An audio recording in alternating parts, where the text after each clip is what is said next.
on in. Yes, you can take a... Oh, goodness gracious. What has happened to you? Yes, take a seat. Oh, I see you really caught it on the side there. How did this happen? It's good to see you anyway. Again. I see. I think I might know how that happened. It must have been quite a fall. Anyway, I don't suppose you have any schematics for either the ears or the eye, do you? That is a shame. I'm going to have to measure them out then and just try my best. I'll probably have to open up the panels, take a good look. Get a little closer here. Right. Do you mind if I ask you, did you lose the ears? Or did you have them replaced with clockworks?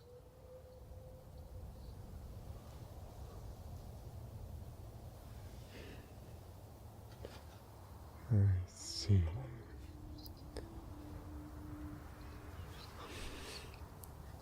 Are you in any obvious pain? Well, that is surprising. I do have something I could give you for that, but are you sure? That's very good. So I think it mainly just hit the machinery. Ah, my theory, yes. Well, let's just see, shall we? Let's just see. I'm going to click my hand.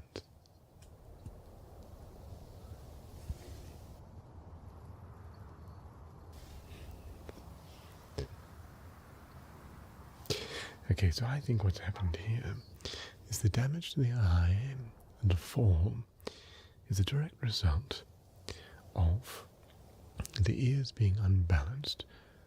When was the last time you had your ears balanced? I see. And when the ears become unbalanced, the brain becomes unbalanced. And it makes it easier to fall. You've been very lucky to fall off that tower. It's what, 12 feet? It's quite a fall.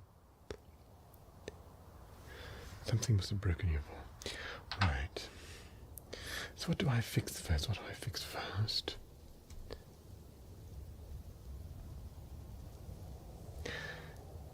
Well, I think I'll have to measure first. The diameter of your eye. Please look here.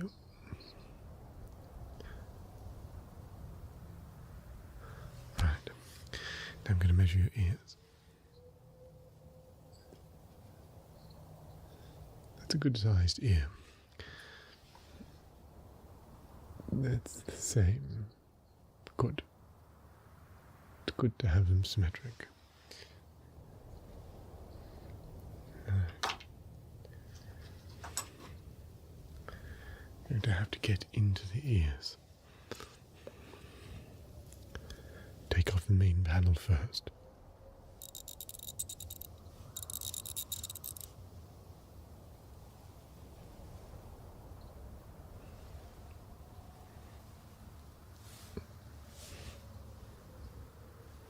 I should do the other.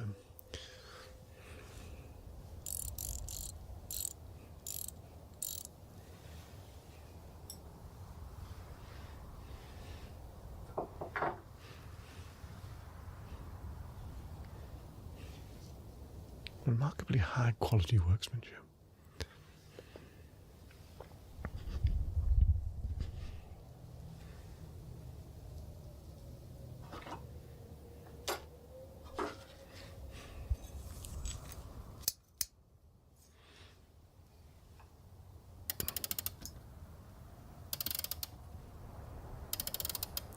Just relax.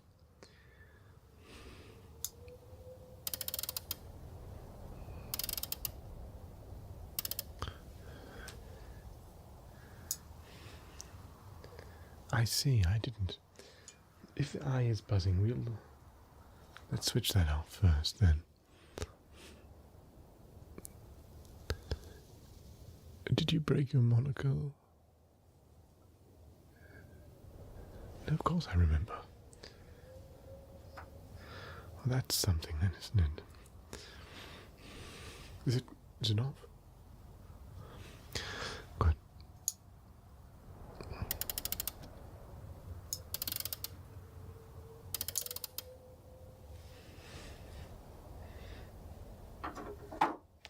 Right. Let's take off the main screw.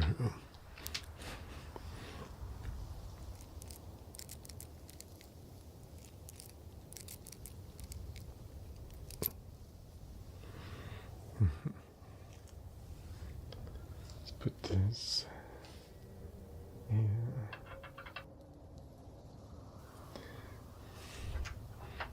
Let's look at the other side as well.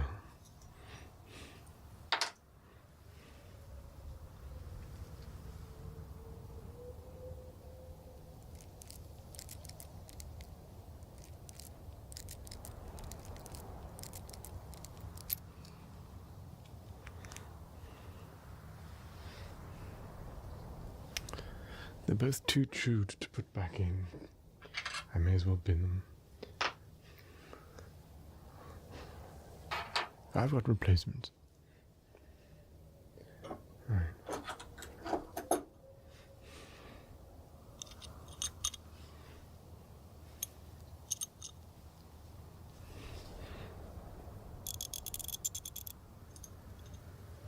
Just loosening it.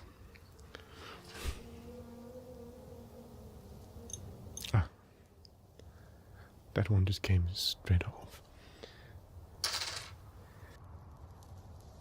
The right ear is definitely worse than left.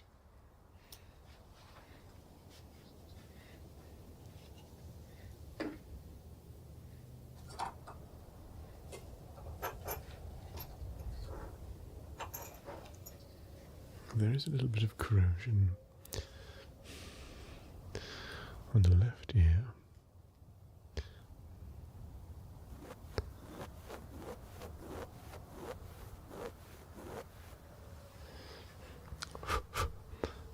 Not really much on the right, but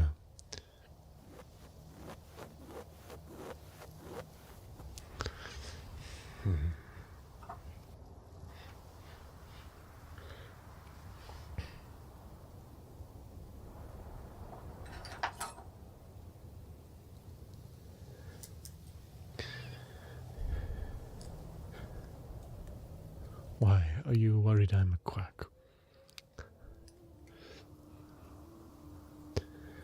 No. So I studied at the Royal Society of Surgery in London. In fact, my mentor was Dr. Jekyll. Yes, Dr. Jessica Jekyll. People always remember the incident. They never remember the years of dedication. Of course, she was a very fine surgeon.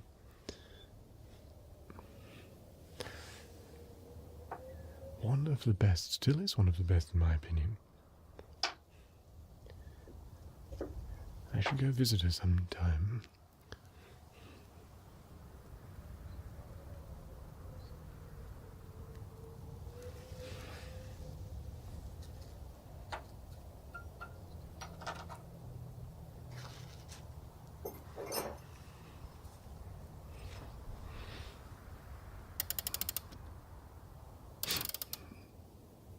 And of course, the Right Honourable Brigadier Reed, Cecil Hogbenay.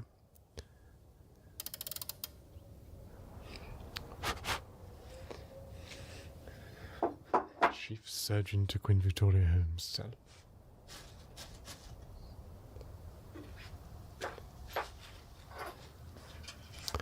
Two cog replacements. And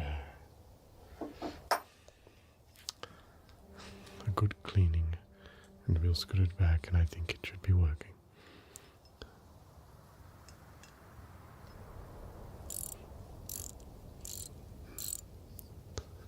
There's one.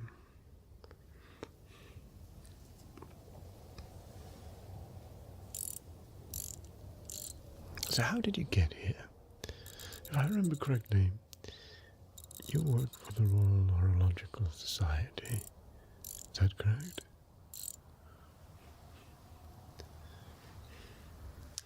Interesting.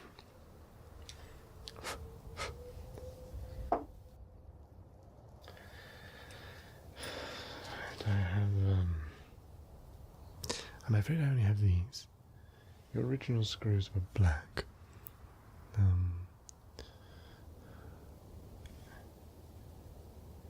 We could wait. We could put these in as... They'll just be slightly more visible. They last much longer, if that changes your mind.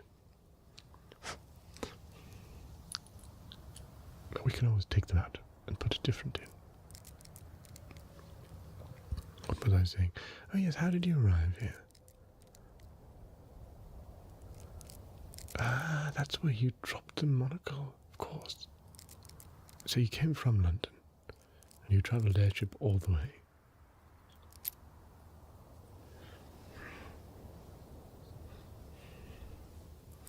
It just won't go in. It mustn't be the right size.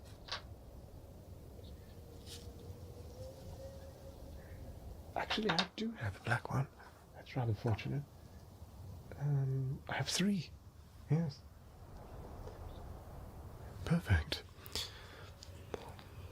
There we go. We don't even replace it.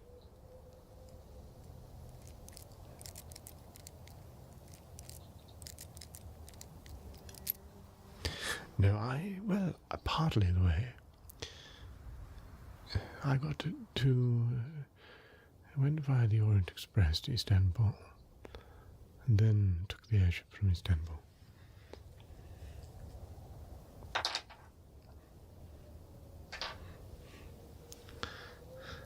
Yes.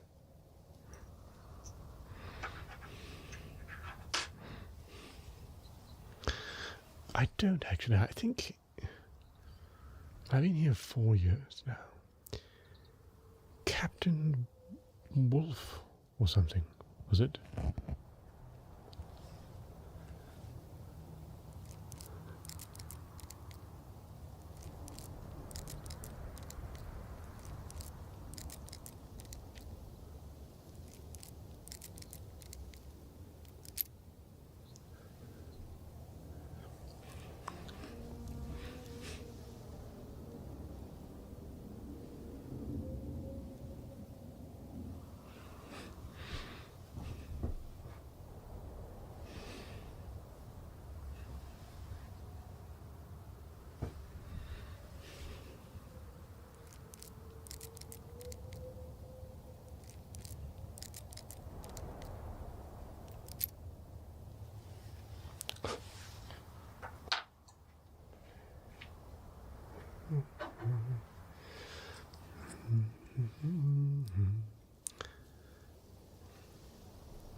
I'm afraid I don't remember. That's it. The Prometheus, that's it. Interesting. He must make that journey a lot. And then, why do you ask?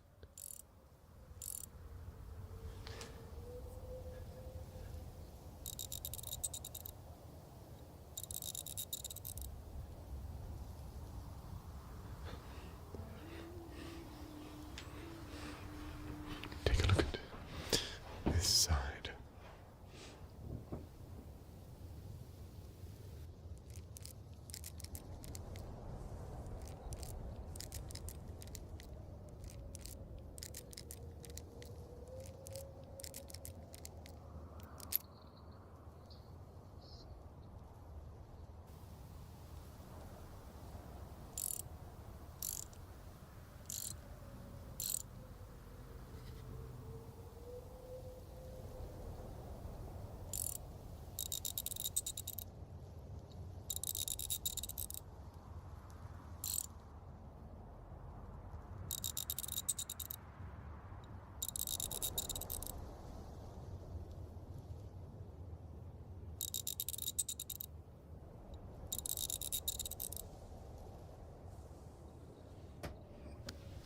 And I think that is that.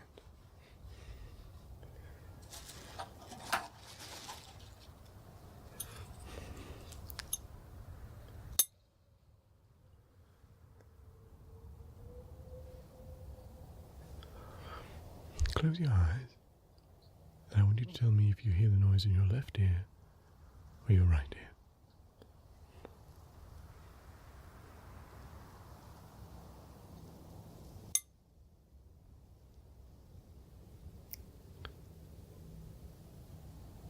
Very good.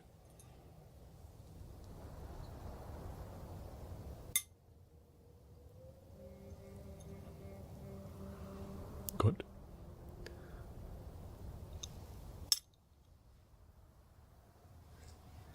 Very good.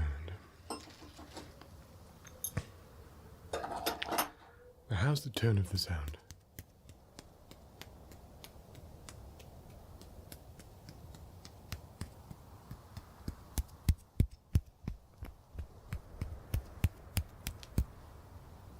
Good.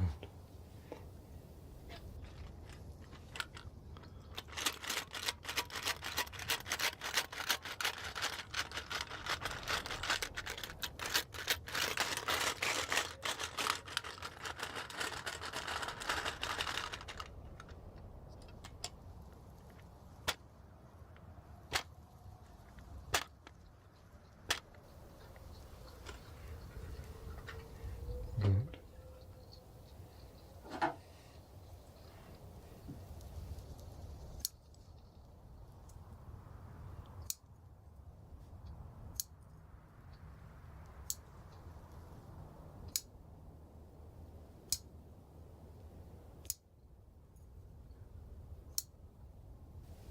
Good.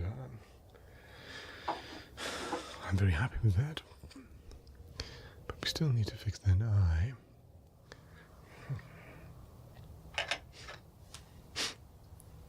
I've worked on a model like it before.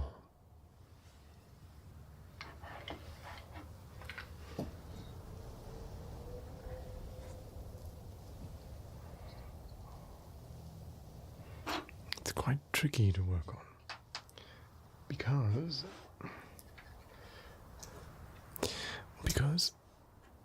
the screws are absolutely tiny. You need magnificent eyesight, which I do not have, and a very steady hand.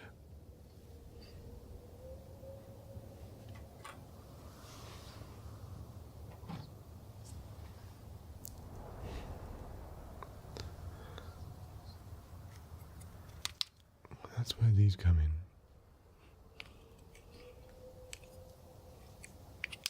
We're just going to survey the damage first.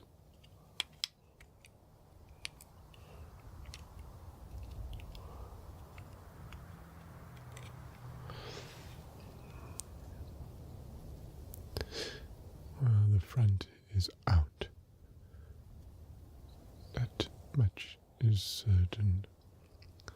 Not broken, but I can see that the filament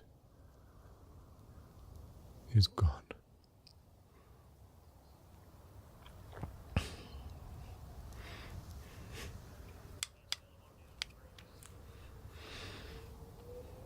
Yeah, it's definitely gone.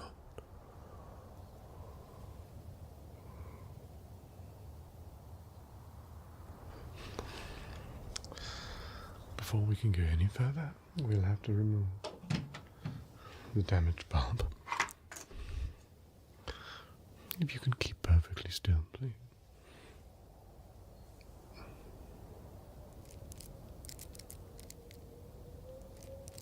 That's good. Very still. That's good. There. You can see there, can't you, that the filament's gone.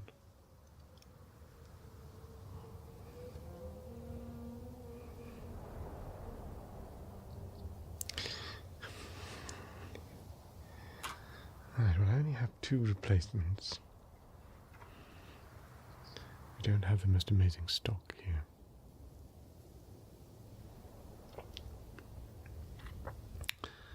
both of these new ones will fit. Which one would you prefer?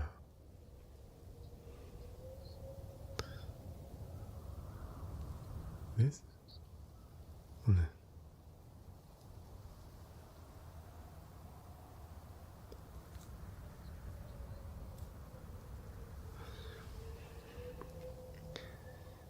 Well, it does make a difference, actually. I should have explained. This one will probably last 3 times longer. This one will be more shock resistant. They'll be the same price. Good choice.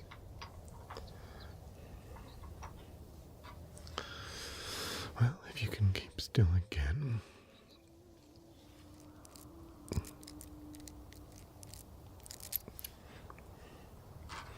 Right, I've just taken the main panel off there.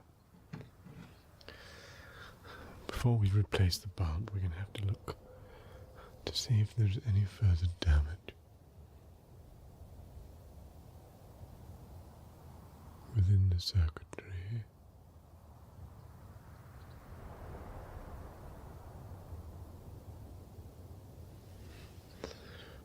Well, there is a cog that looks slightly damaged.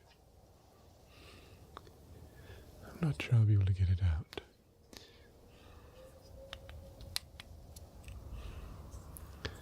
It's this type. The most basic fundamental type. How would I even... Let me see first of all if it works.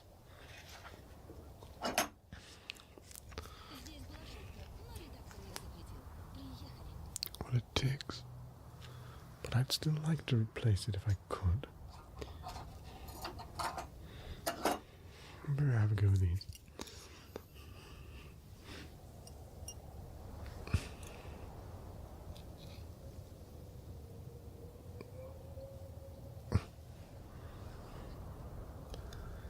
Good stuff. That should be very replaceable. This one.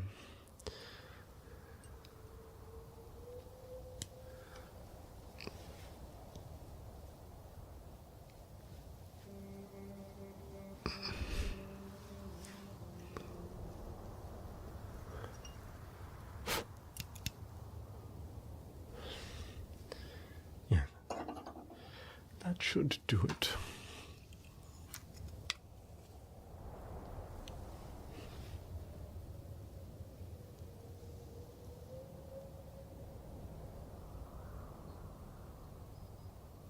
Yes, that's ticking fine.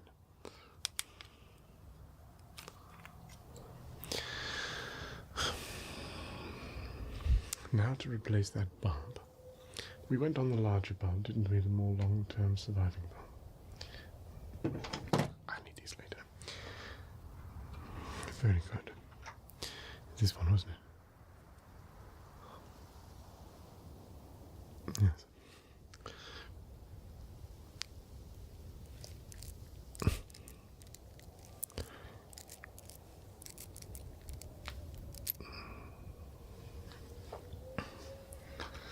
Right. Let's just make sure they fit.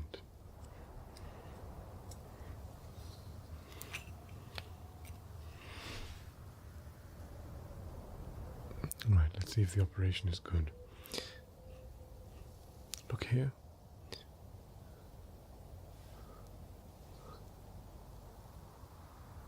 Very good. And look here. Very good. Look at the blue light. Now look at the red light. Or pink, whatever. Again the blue.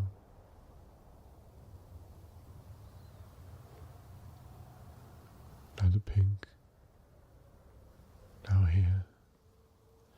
Now here.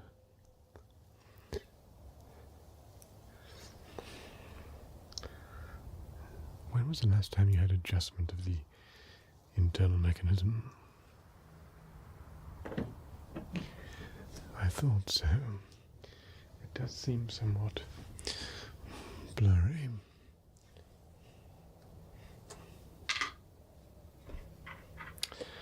In that case, we'll do a realignment as well. We may as well, while we're doing this,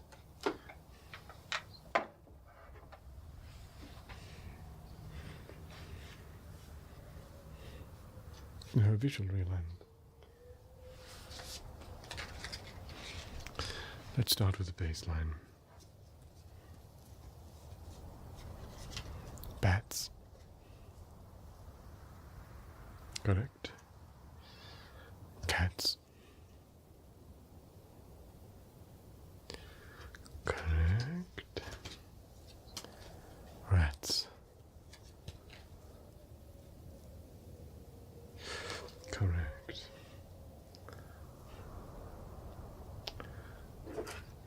Gasket put the goggles on again. They work for both clockwork and organic eyes. And I shall be testing your vision. It seems pretty good. So I don't know if it'll need much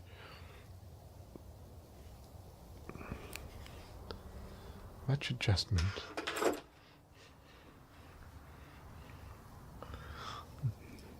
Right, can you see again? Good, I've switched them on. Right.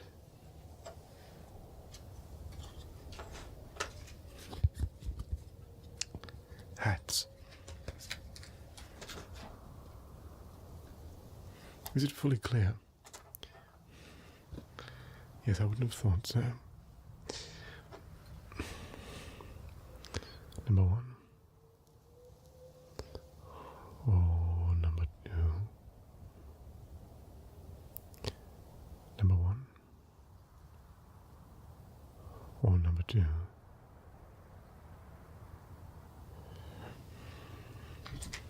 Very good.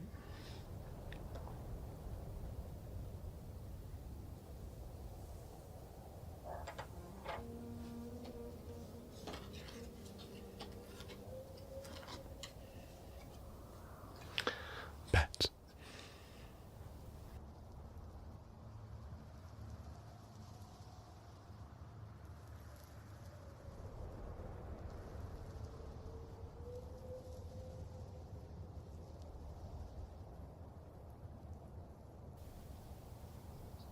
Number one.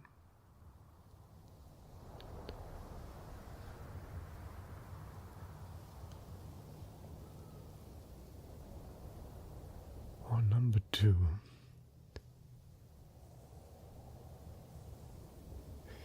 You know, your eyes seem in remarkably good shape. Maybe that knock did it some good, realigned it a little, because it wasn't in as good a shape.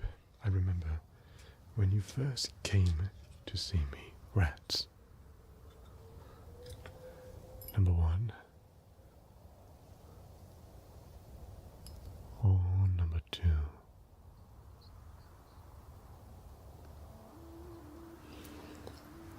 Number one. Or number two.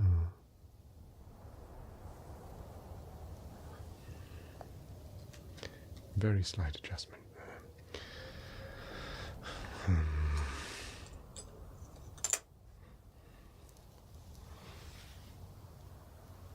This is for me, not for you. You can just look straight ahead.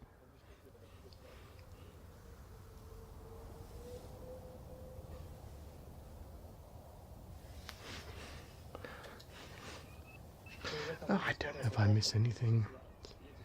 It is a glorious city. Bats. But when you are one of the main surgeons of the palace, number one. Or number two. You don't get out much.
I suppose I do miss the London Zoo.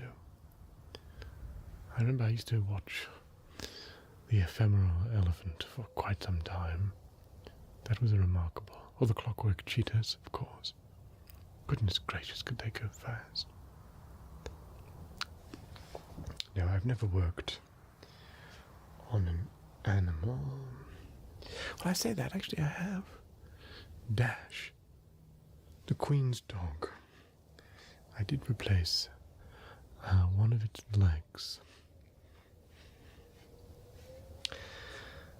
Well, it went as good as it could go, I guess. That dog was in its late 50s. And I don't mean in dog years either.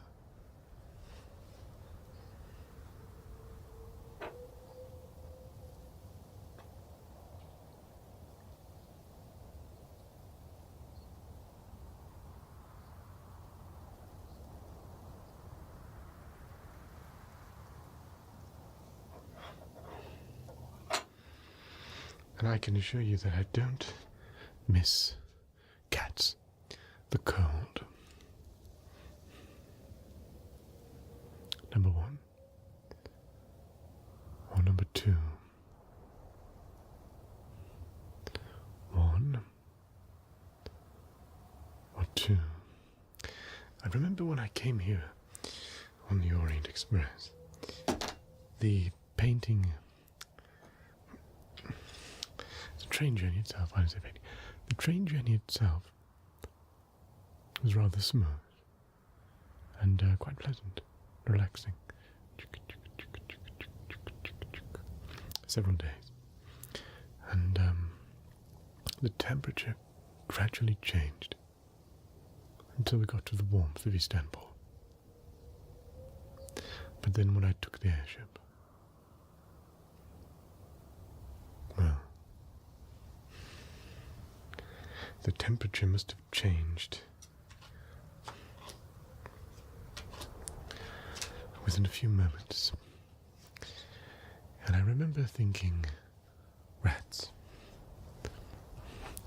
how cold it was, how bitterly cold, how one wanted to hug the radiators within the rooms to give the little amount of steam heat that they gave off, to stop you from freezing to your very core.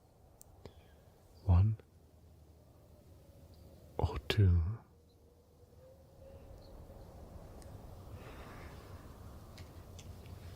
Yes. So that's one thing I don't miss. Actually, another thing. Hats. Another thing I miss would be Western Supermare. Number one. Or number two. Yes, the sand of the beaches in Western Supermare were remarkable.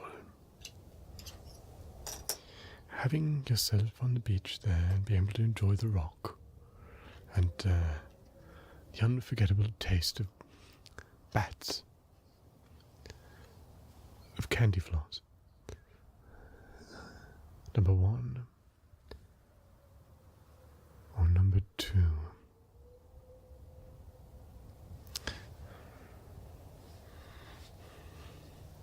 Number one.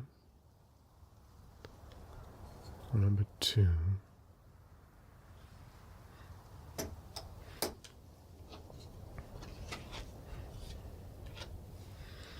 Yes, and a brisk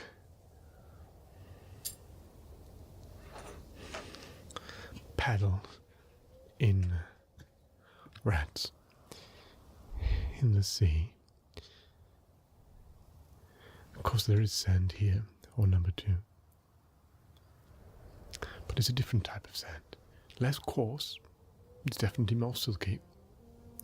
But it doesn't have the pebbly mixed with coarse sand that you'd have on the beach of Western Supermare. So maybe one day I shall go back. I'm still not tired of here though. I think I might move on. One day, maybe in a couple of years. Once I've made enough cats money.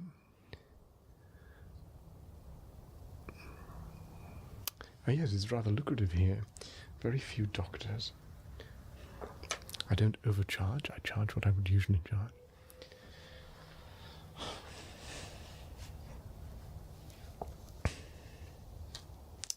But I still have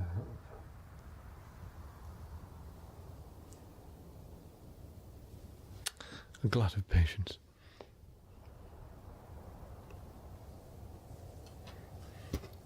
What color is this? What color is this?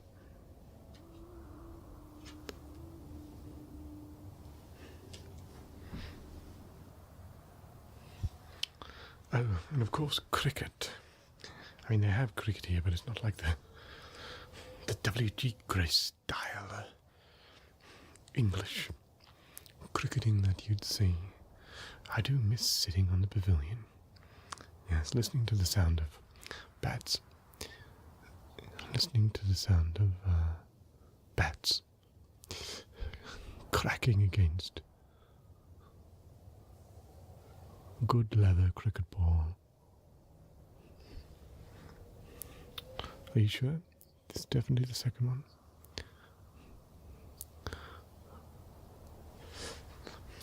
Very good. I think this is fully adjusted. I'm very happy with that. One last a very quick check. Let's just take the goggles off first.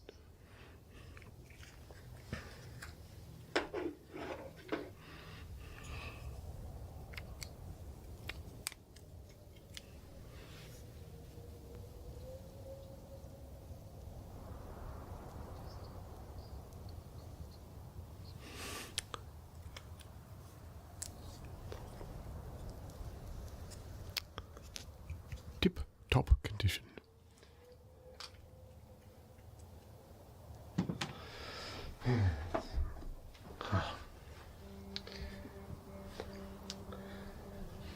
So I think you're looking in much better shape than when you came in. Indeed. Should I send the bill to the usual place? Very good. Well, in that case, I'll bid you good evening, and I hope not to see you here again quickly. I think you've been enough through the wars for a few months. Yes. I shall see you when I see you.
Sit down.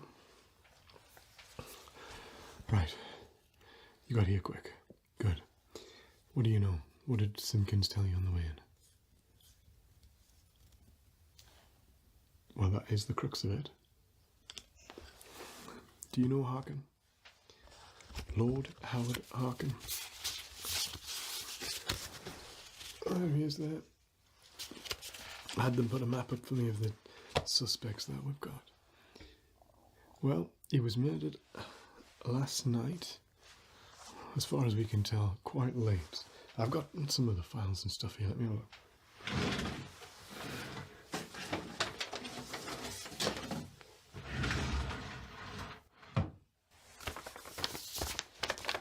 Have you been given a copy of this yet? I'll get Simpkins to knock you one up. Simpkins will be your number one on this, by the way. We'll also get you a runner so you can go back and forth. Well, there's a lot, but if I'm honest with you, I haven't really had much of a chance to go through it. Let's have a look.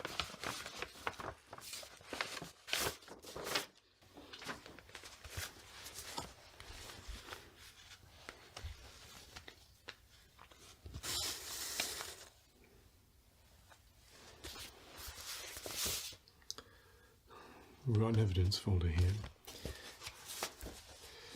I think there's I was reading one of them. What was I reading? That's right, yeah. We got a letter from him. Looks like he was about to change his will. I'm almost certain that's relevant. We'll give you that. You can have that. These are not copies. These are all the real stuff. So be careful with them. Letter from his lawyer. You'll definitely want to speak to him.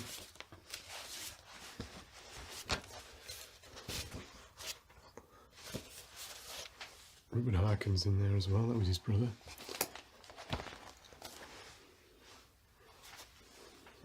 Let's have a look. Let's have a look at the main dossier.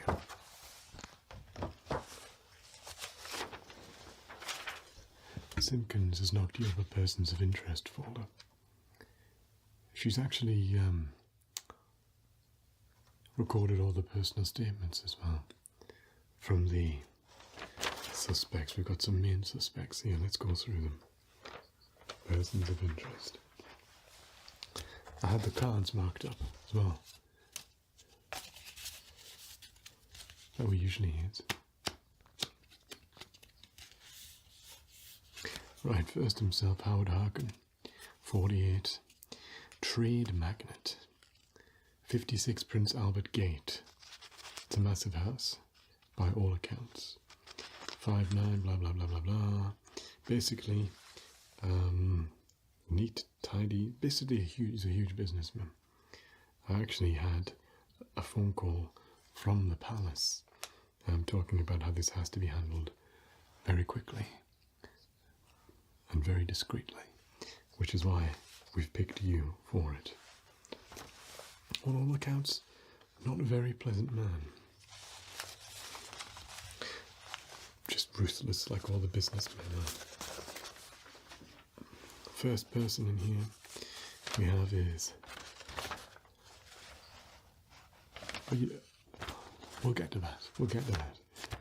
Well, I'll tell you now. Strangled. Snapped his neck. Gone. Apparently, it was quite quick. That's what the doctor told me anyway. I haven't read his report yet. I'll leave that to you.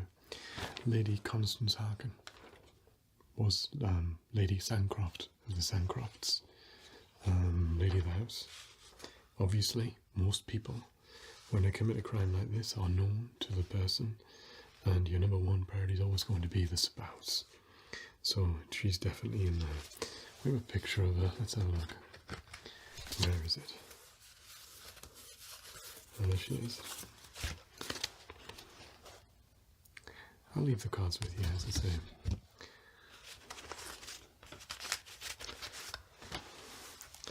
Just says here that nice woman, prone to melancholia though, being treated for some condition by Dr. Holthorne. Obviously we'll look at that. Now this one is to be handled with kid gloves. The Right Honourable Dr. Hogmanay Augustus Thaddeus Copperhand, basically, Dr. Copperhand. Obviously, you can see the address here at Buckingham Palace.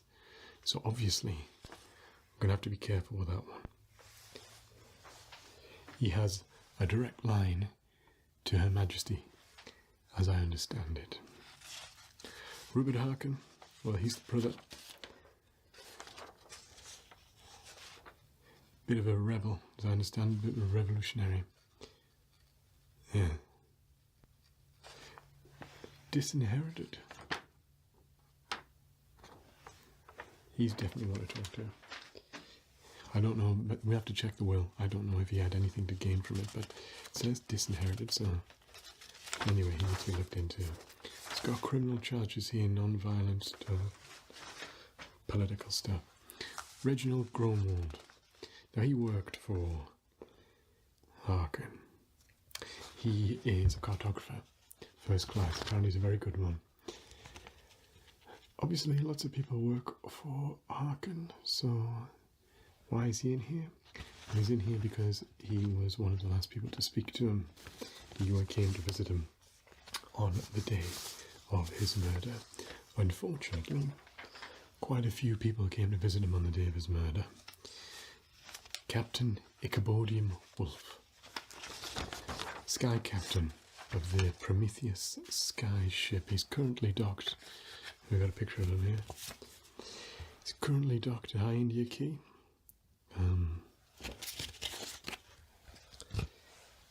Apparently he's a little bit mixed up, shall we say. It's almost like he's in a dream all of the time, I've heard. Yeah, they do have that, don't they? That sky madness. I don't know if it's that bad, but there's something amiss. Father Silas Gray. Got a picture of him here in a moment.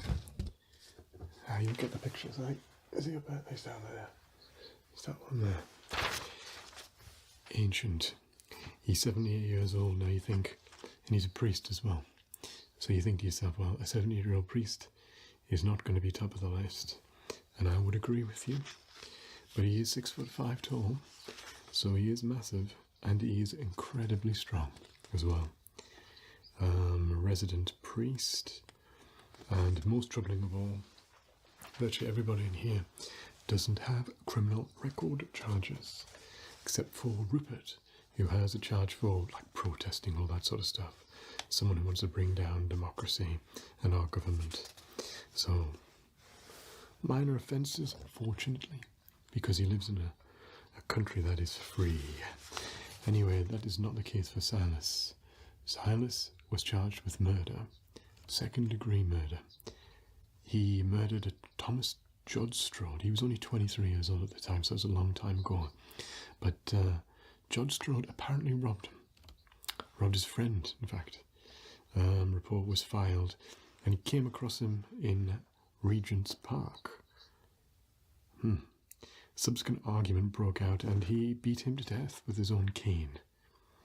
So the brutality was deemed that even though the actual stolen goods were found at Jodstrode's, the brutality was considered beyond reasonable force to be arresting somebody for a citizen's arrest. He pleaded guilty, he displayed remorse, and he was sentenced to 10 years in Beetlewood Scrubs. Right, we've got Eudora, Madam Eudora Windling, 35. She's a psychic and medium. I don't follow this sort of thing, but apparently she is very famous, one of the most famous mediums that there is. Preeminent of psychic London. Howard Harkin seemed to speak to her quite a bit on matters of business. Perhaps he believed that she could see the future. Autopsy report here.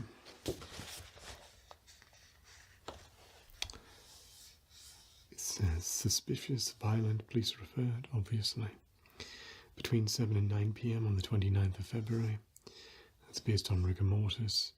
There are also some witness statements here. Did I say the witness statements were? Okay, yeah. Well, they are, yes. Simpkins has got a record for you. And there's a photograph you can use. Bilateral fractures across the neck. The result of strangulation with considerable force. Died very rapidly. It says it was from the front, so the assailant might have known him. No poisons, no toxins. No major medical conditions. So this is the thing that I was looking at. This is the thing I've been most interested in, is the timeline of events. And of course, you're going to have to confirm all this. I think a lot of this is based off pieces of statements, mainly of the maid, actually, because she was more privy to the comings and goings of the entire house. As I say, we'll have to check this. 11 a.m. Madam Windling meets Lord Harkin. At 3 p.m. he met Captain Wolfe. 5 p.m. Father Silas, who met Lord Harkin, and then he visited on Lady Harkin. She was at home the entire time, so was the maid. Professor Gromwald, 6 p.m. and he also popped in on Lady Harkin.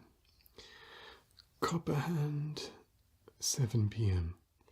He was the last one to see Harkin alive, which is very awkward.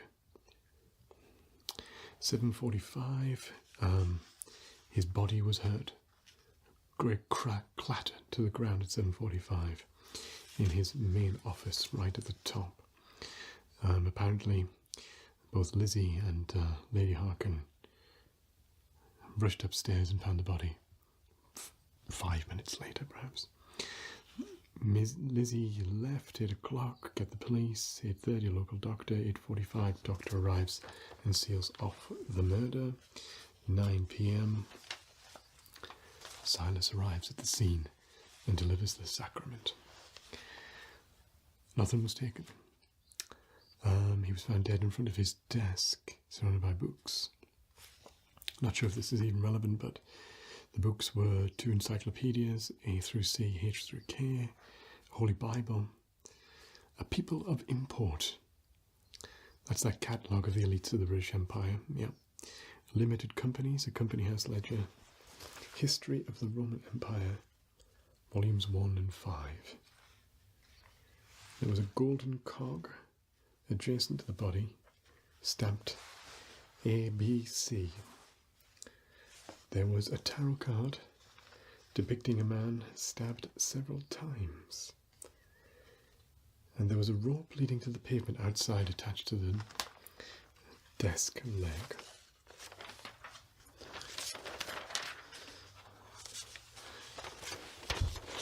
House plans. I'll leave that with you, but I think that you can see here at the top was the office. 3 stories. Not as big as I thought it would be, actually. I sketched the tarot card out there.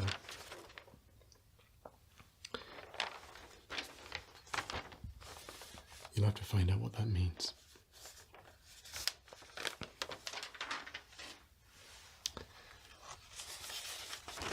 Sketch the golden cog. It's much bigger. This was 1/2 inch, not this wide at all, 1/2 inch in size.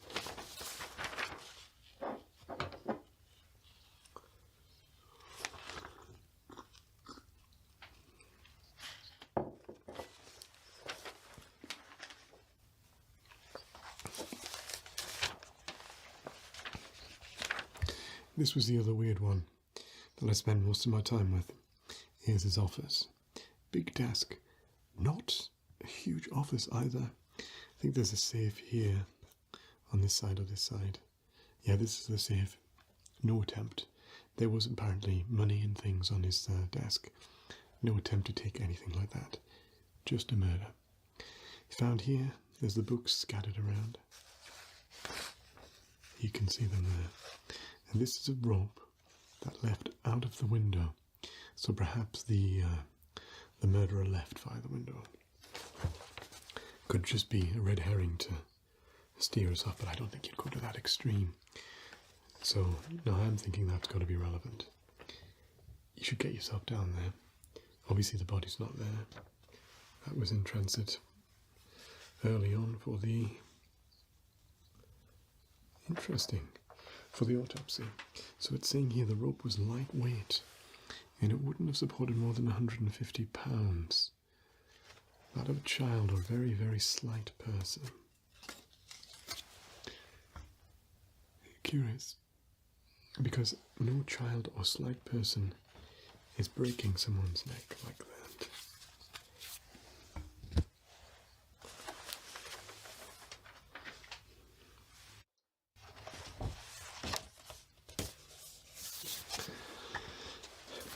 Yeah, so that's the crux of it. As I say, I'll have a copy made up for you. Simpkins will be your first. She will take notes on the interviews and things like that. Oh no, we've got them downstairs now. Yeah. They're going nowhere. Lady Harkin's back home because of, obviously, it's quite a shock to her, but everybody else is down there waiting. And once you kick off the interviews, we'll bring Lady Harkin in.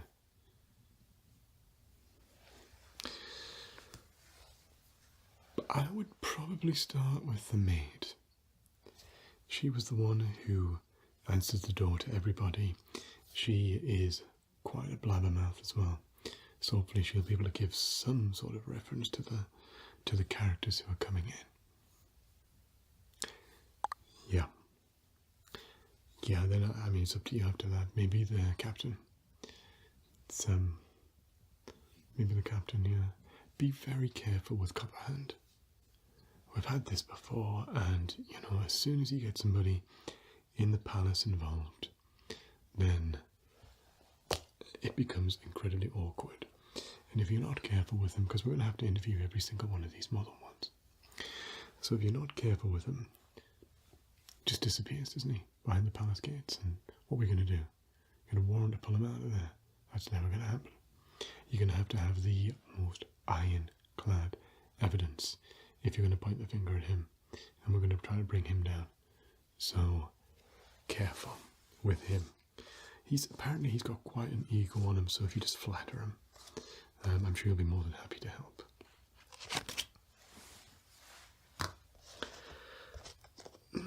I don't know, I don't think so. Well, maybe. Yeah, he does have that hydraulic thing, doesn't he? Maybe. Definitely look into that.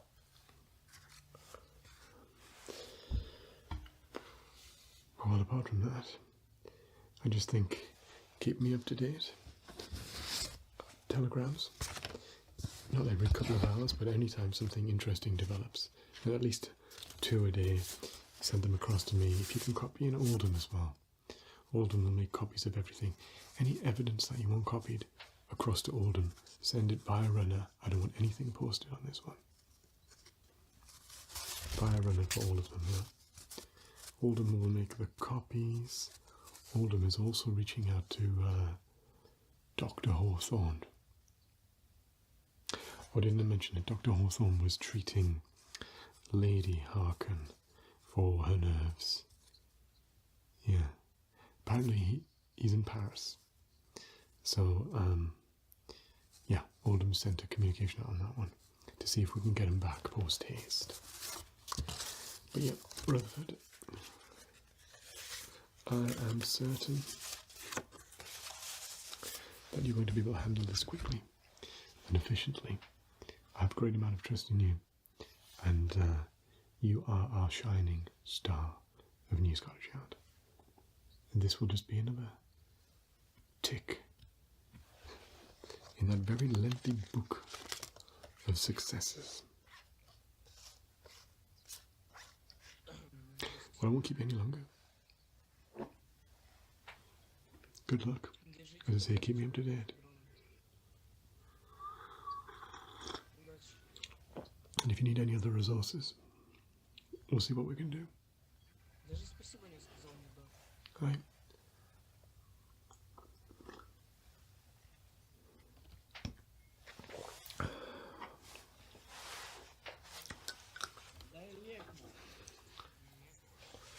It's not going to be a nice one, man.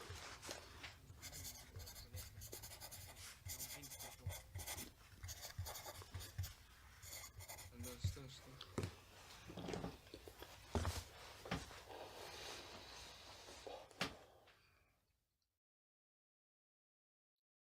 Я не собирался, в принципе. Умеете вообще достать мне пулю с руки? Меня обстреляли.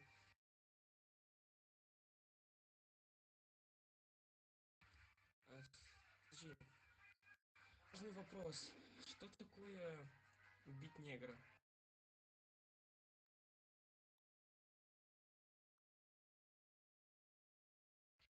Я тебе задаю вопрос. Что такое убить негра?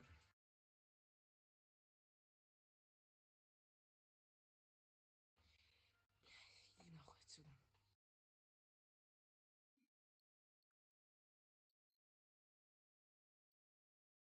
Все, вопрос решен.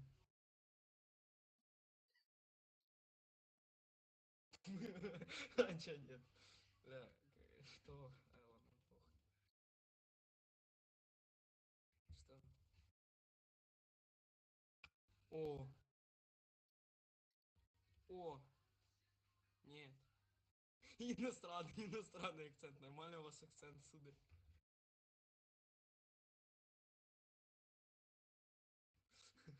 Может быть, наркотики лучше? Нет. Братан, у тебя два акцента, ты конченый? Братан, как ты живешь два акцента? Блять, ты English lesson, сударь? Нет. Слышишь, братан, а ну-ка отойди, я тебе что-то на ушко шепну. Алло, мразота. Мразотина, подойди-ка сюда, я тебе что-то на ушко шепну. На, понюхай.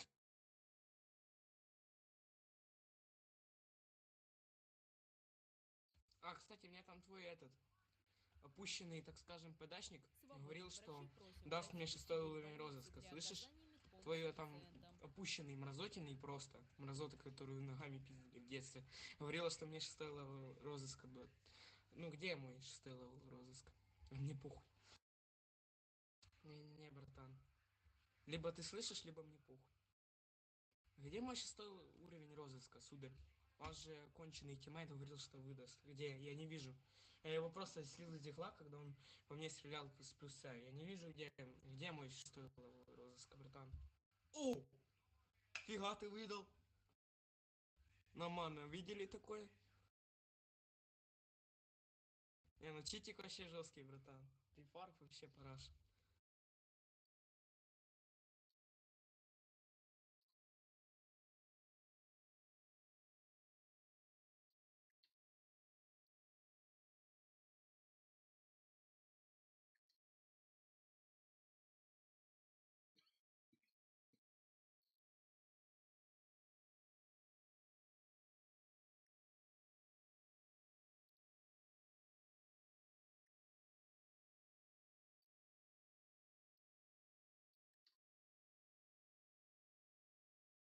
Не, он еще не вылечился. Бесполезно.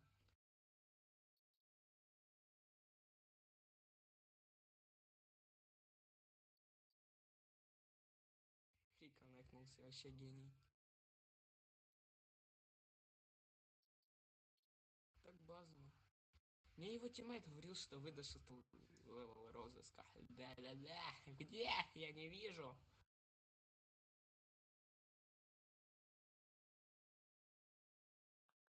Это как будто бы меня заскамили, обидно.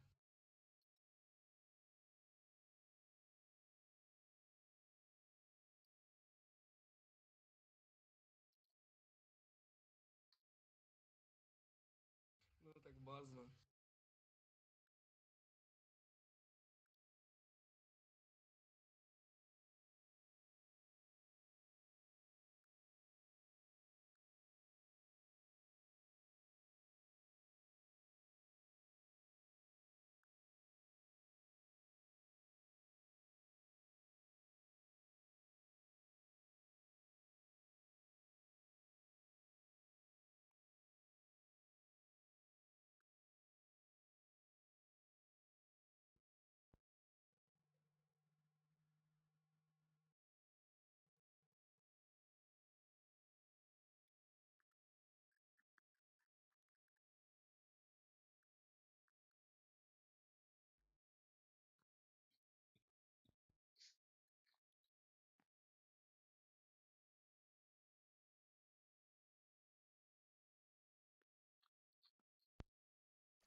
вообще обидно. 200 гривен, куда я провтыкал? Ура!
Take a seat.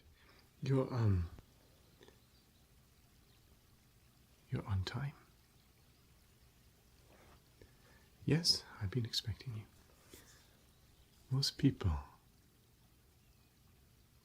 are a little late, but you're exactly on time. We just have the bottled water now.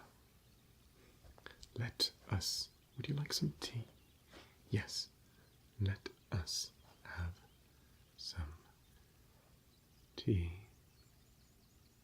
Of course, sit. Oh, I'm sorry, of course.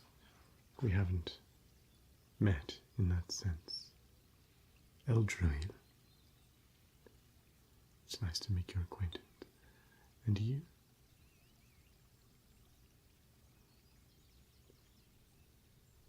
That's an interesting name.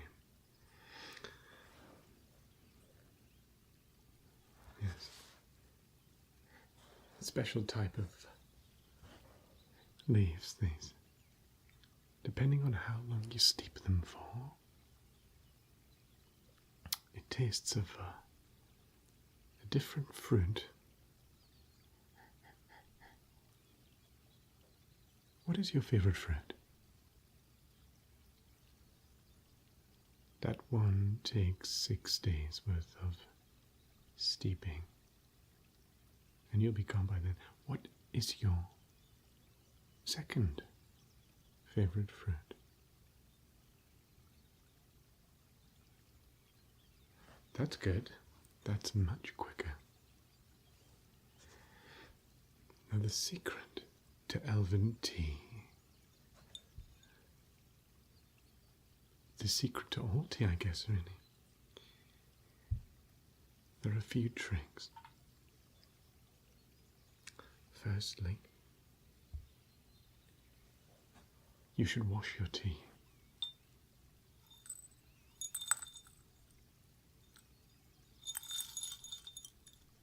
A lot of people just boil their tea once and then drink it. And most people, they boil too long.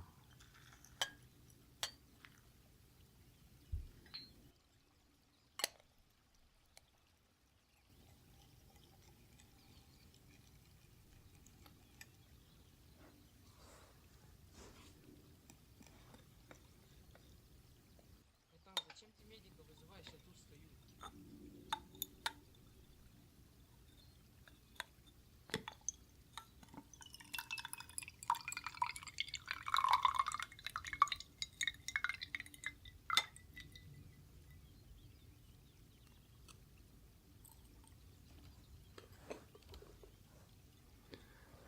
And we can throw this away.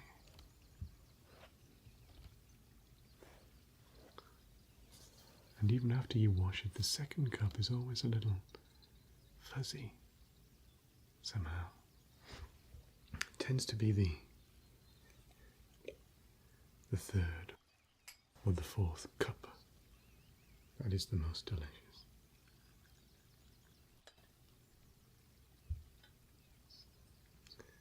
Now you know we have to steep it for a certain amount of time only. And so, if I was to pour this cup by cup by cup by cup, then the first person would have the most perfect cup of tea, and then the second person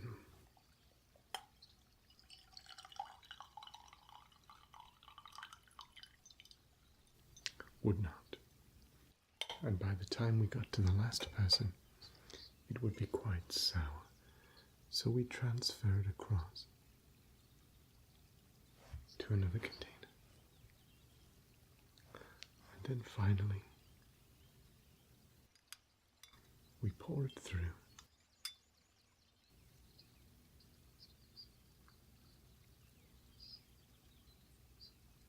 A little.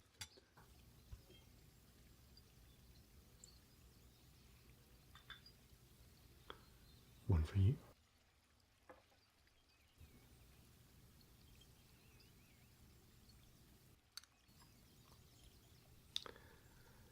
And one for me.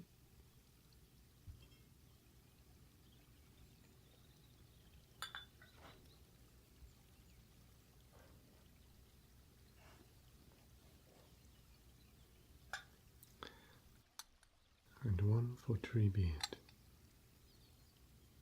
who, if I'm honest, never turns up. And I end up drinking his.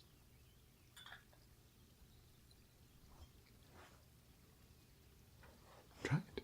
Let me know what you think.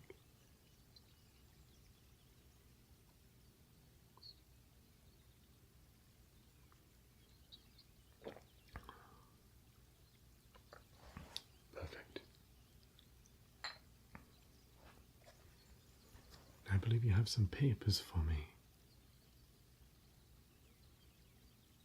Oh, yes, you do. You found them in that cave where you found the sword. I just know. Could you give them to me, please?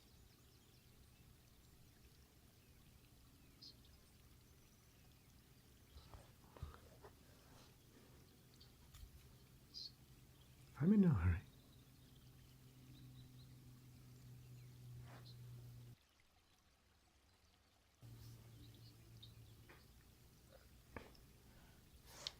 Thank you.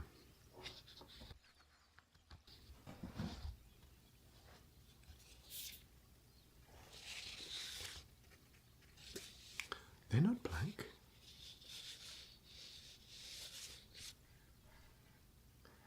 No, these are not blank. Do you know what moon runes are?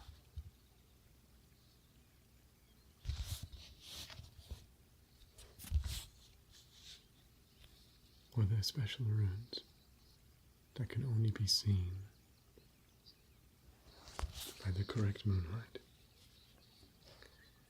This one here will only be seen in about 85 years. We can wait together if you like, and then we can read them.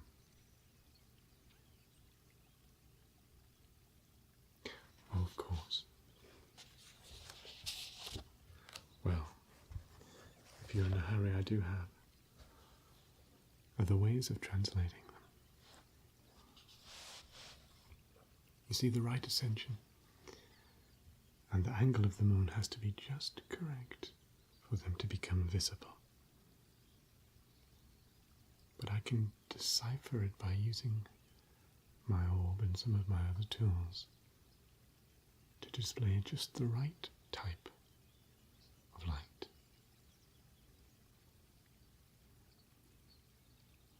I'll show you. Of course, it has to be a little bit darker, but of course I'll show you. Let's try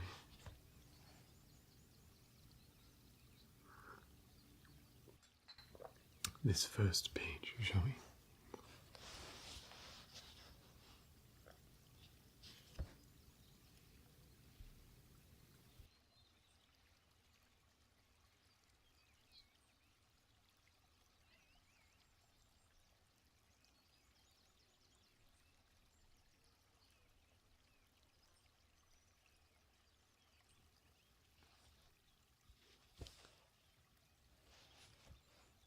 It's a ballad.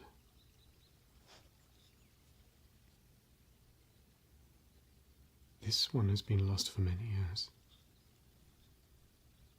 The library at Rivendell will be most interested in these. I think maybe these are all a collection. They were written around the same time. Might be a collection of poetry.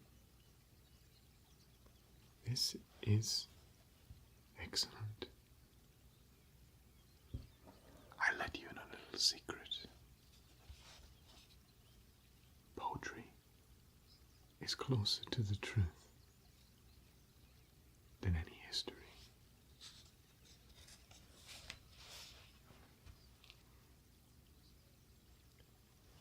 I'll have to translate this thrice for you. Firstly in nature, and then in word, and then in accent. They're written in a rather archaic Elvish accent. Hasn't been used for many years. Let me see.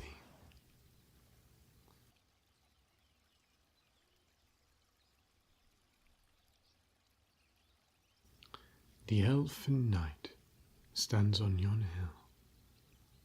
Blow, blow, blow, winds blow, blowing his horn loud and shrill, and the wind has blown my plaid away.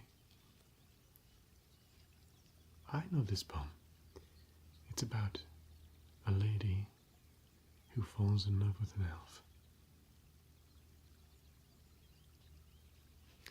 If I had your horn in my kist, and the bonny laddie here that I love best. So she asks him,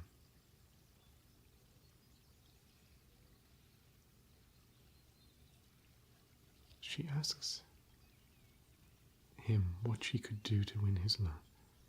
And here it says, "Ye must make me a fine Holland sock, without any needle or stitching work, and you must wash it in yonder well, where the dew never wet, and the rain never fell."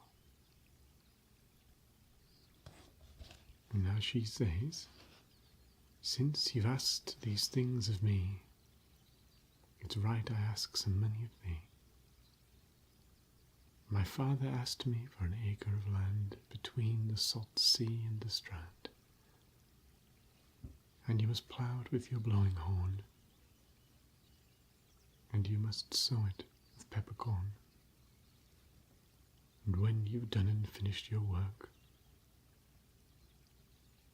you can come to me, my love, and get your sock."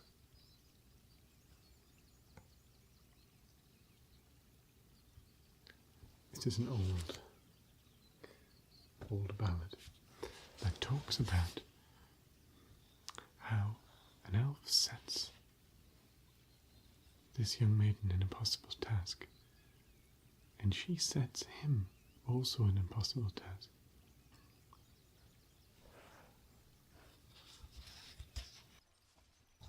It's an interesting one.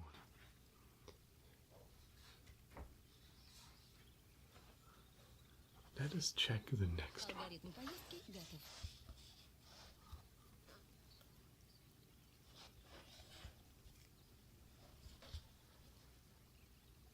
What is longer than the way? Love. What is deeper than the sea? Hell. What is louder than the horn? Thunder. What is sharper than a thorn? Hunger. What is whiter than milk? Snow. And what is softer than silk? Down.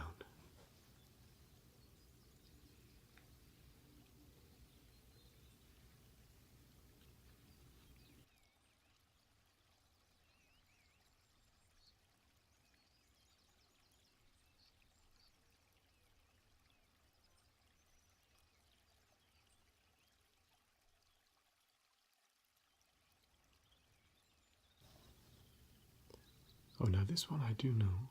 На этом все. Отключаюсь. It's interesting to see it written Составила in the old алгоритм dialect. поездки. It's a poem.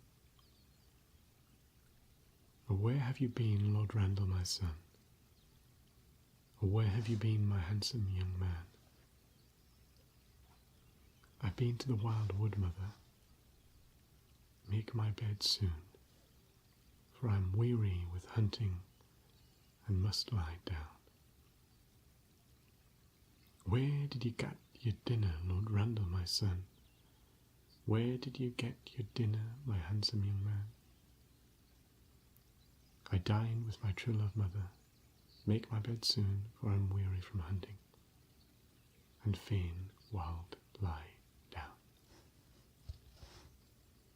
And what did you get for your dinner, my son? What did you get, my handsome young man? I got eels boiled in broth, mother. Make my bed soon, for I'm weary with hunting, and fain wilt lie down.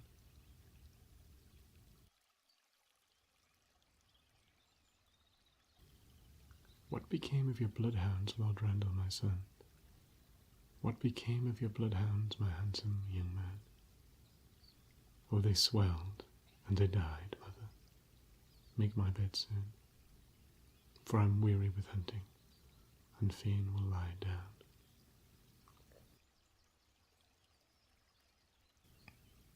Oh, I fear you are poisoned, Lord Randall, my son. I fear you are poisoned, my handsome young man. Oh yes, I'm poisoned, mother. Make my bed soon, for I'm sick at the heart, and I fain wilt lie down.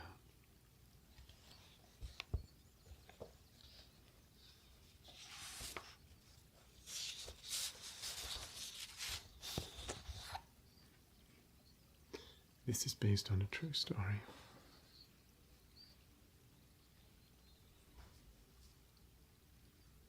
Would you like some more tea?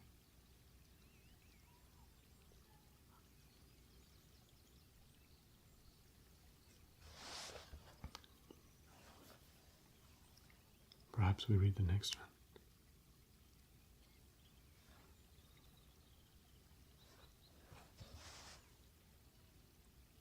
Oh, they do it with a special type of ink that absorbs the drops of the moon, and so it becomes etched into the paper.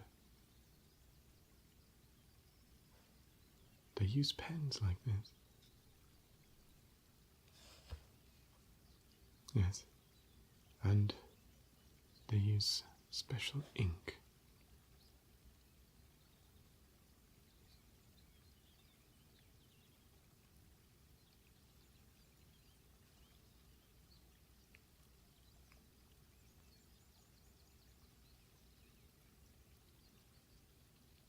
Yes, like this. And then once it's written, it's etched in time with that particular moonlight.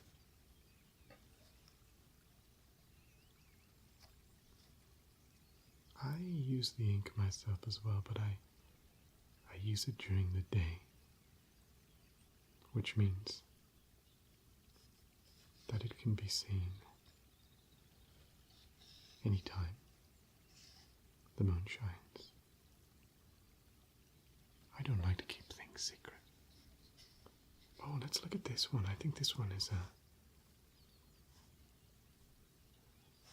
Galadriel's Lament in Lothian.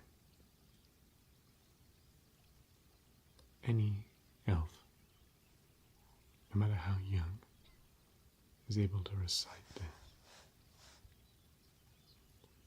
Again, slightly different language though.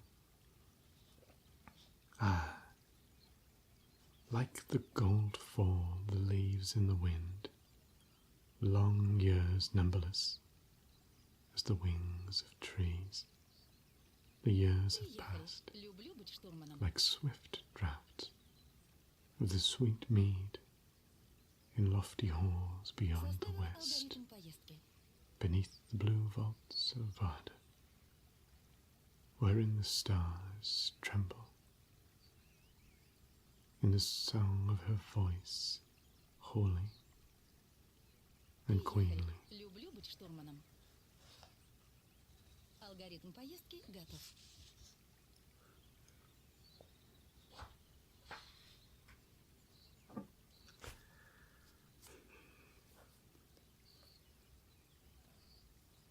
This thing keeps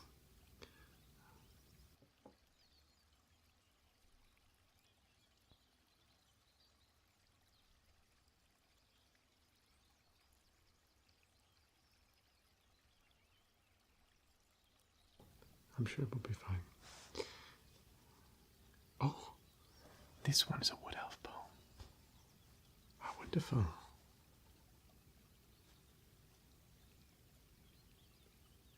The stars are far brighter than gems without measure. The moon is far whiter than silver in treasure. The fire is more shining, O hearth in the gloaming, than gold won by manning.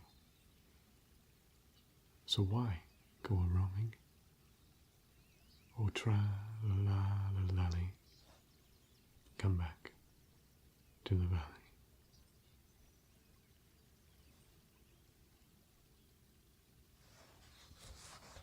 These are most wonderful. When you get to Rivendell, I'm sure they will give you a very good reward for these. Oh, I don't need them.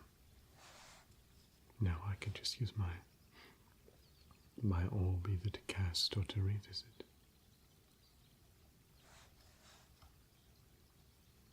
They are very beautiful though.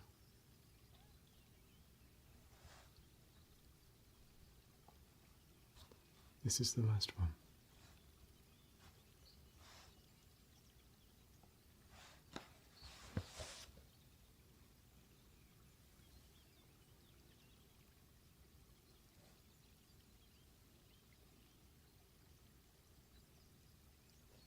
It's very short,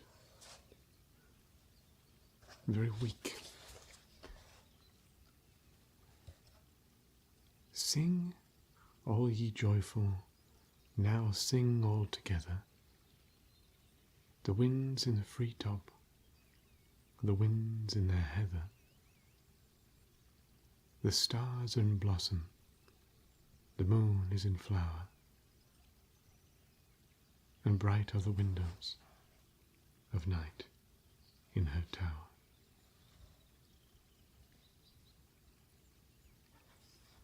Nice way to end.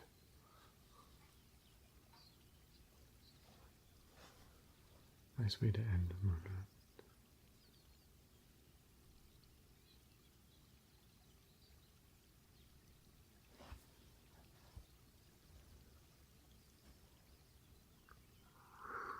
Приехали. Спасибо за компанию. Are you sure you don't want more tea?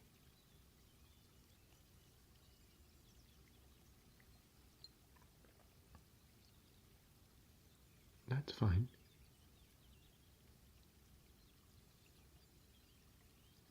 Well, I hope you come back this way again sometime.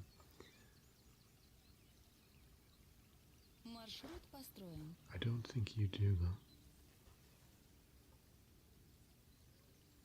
But you never can be sure.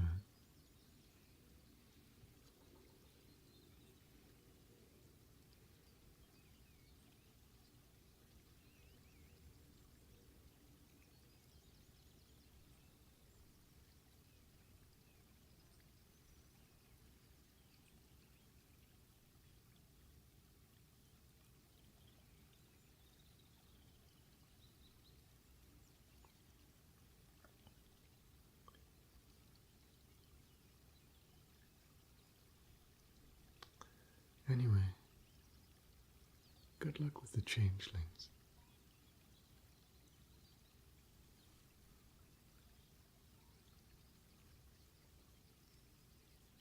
Oh, you don't know about them yet?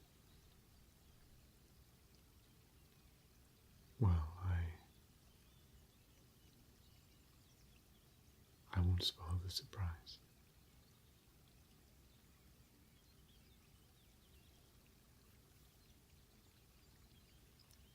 Farewell.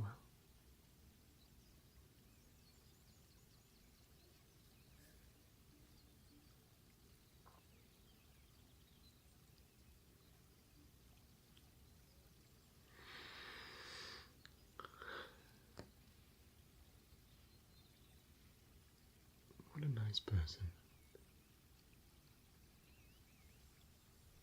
Such a shame.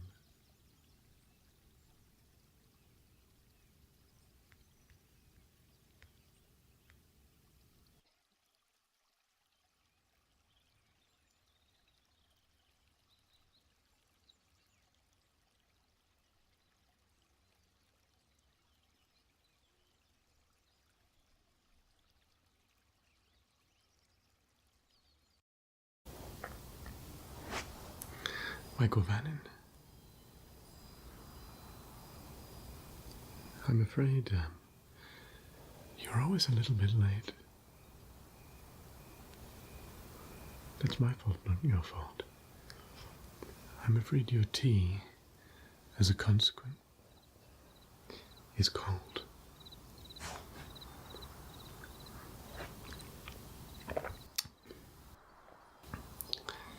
It tastes just as good cold, though, fortunately. It's good to see you again.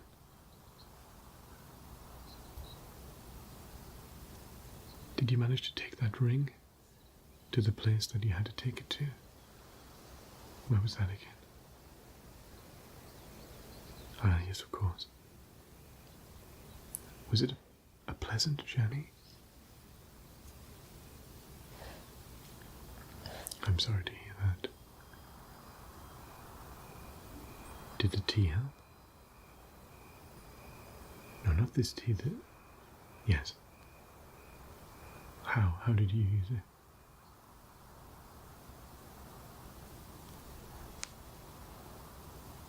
Oh, that's delightful.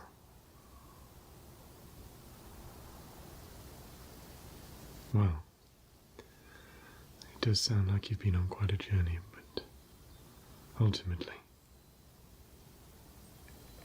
there really are no journeys, at least traversed externally.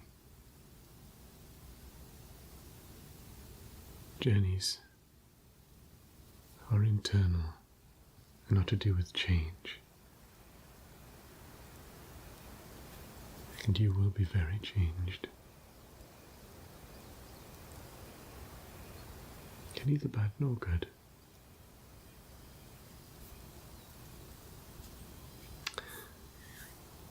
No, not really. Elves tend to believe that nothing within the realm of man is worth any great anxiety.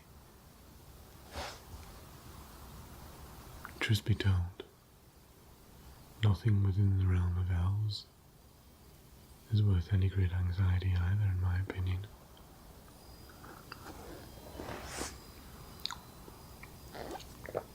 Would you like some more?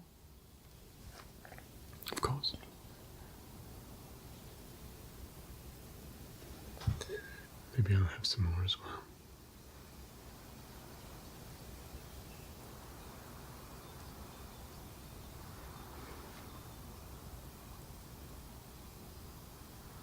The woods have been nicer.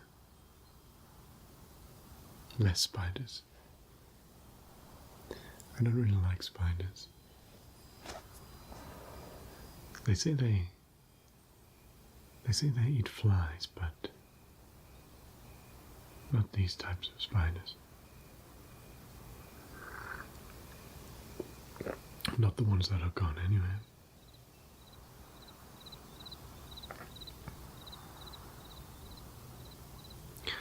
Oh no, of course, sorry, I'm sure it's not that simple. There are many things of great import, and I'm sure your journey was one of them. I mean, I wouldn't have been able to say it if it wasn't at least worthy of some note.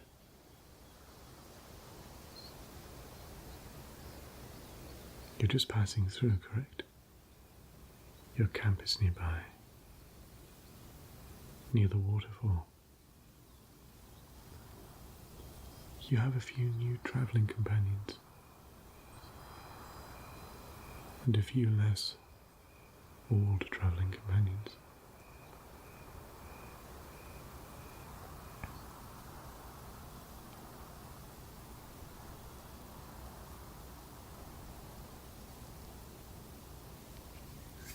On the way back home, but you're going to take quite the detour. Oh, you didn't know that yet. Tullen Renry Horn. Early Horn. Tullen.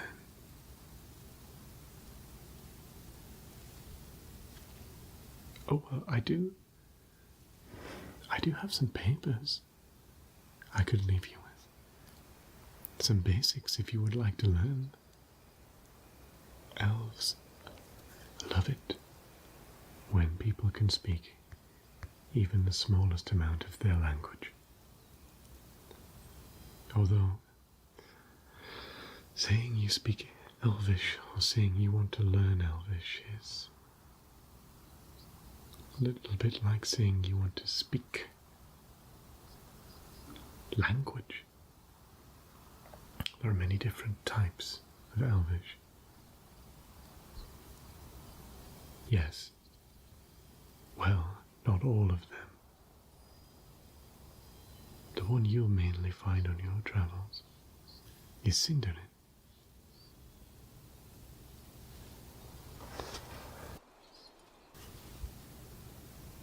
Sindarin. I will find those papers for you. I think they're in the bottom of my chest. The brown one.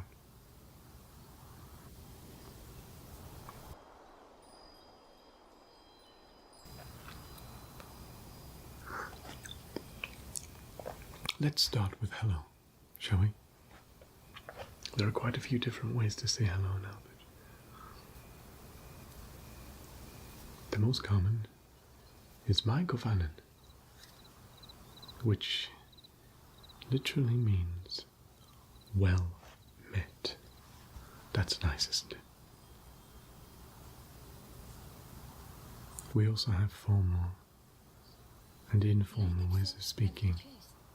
If you were to speak to a child, it would be different to speaking to a friend or speaking to someone you very much respect.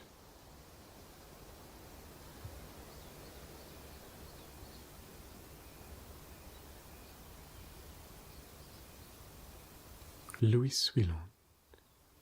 That just literally means I greet you.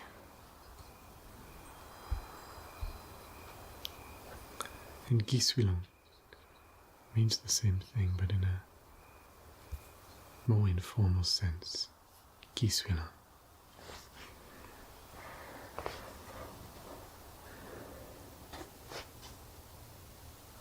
More tea?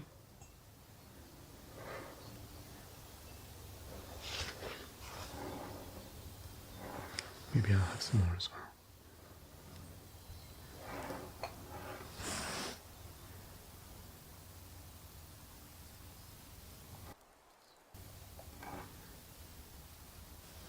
Gohino nin. That means forgive me. You might use that quite a lot when you don't know the language.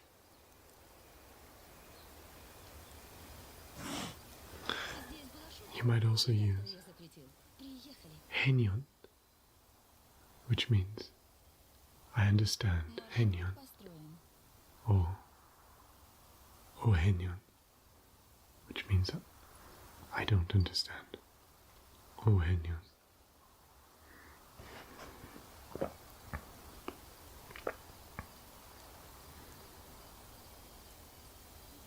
What else could be useful?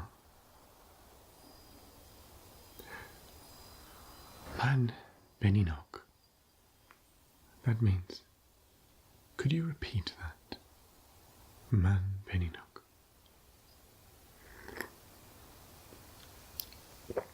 When one is first learning a language, we'll have to top up. When one is first using a language, one will ask that a lot, now won't we?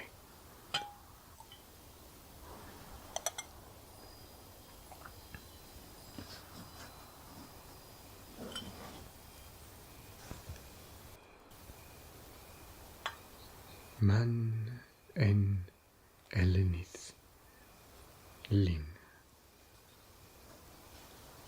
What is your name?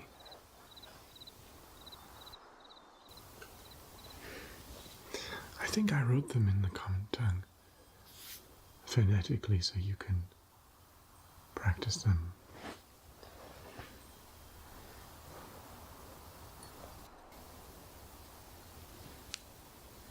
My name is Enethnin Eldruil. And you? Man Peninok. I'm asking you to repeat. Man Peninok. You can use it for both.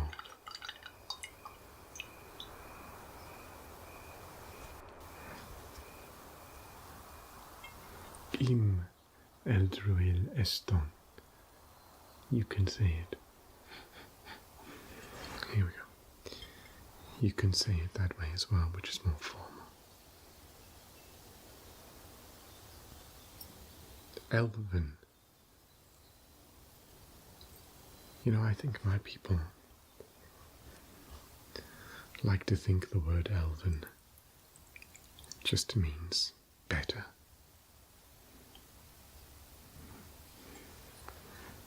When it specifies something, bread, or elven bread, numbers bread.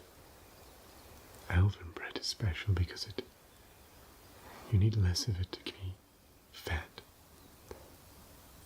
Or rope, and an elven rope, which is harder to break. Yes, they just see it as being better than. I don't see it as being better than that.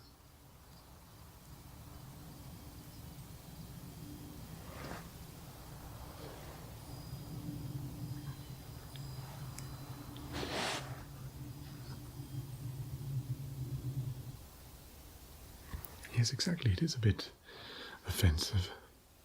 I mean, if it were truly better, we all live forever. Why are we disappearing in our droves?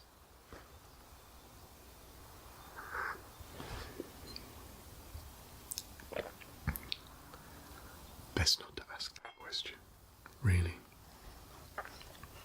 Aya. Rain. Can you imagine the rain?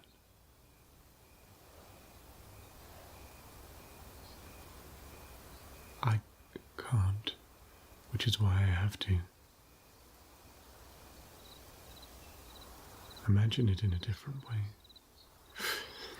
If you were to close your eyes and I told you to think of an apple Can you see that apple? What color is it?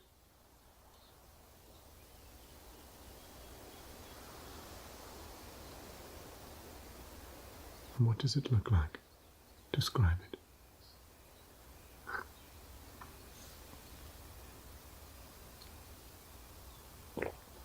You see, you can open your eyes. That's a special skill. I can't do that. For many, many hundreds of years, I felt when people visualized things, it was a metaphor or something to be imagined but not actually seen. It wasn't. For hundreds of years did I realize that people were capable of imagining things in their mind's eye.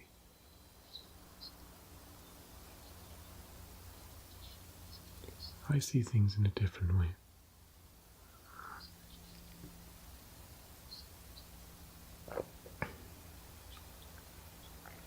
I imagine it must be most fascinating to be able to create visions from your own imagination.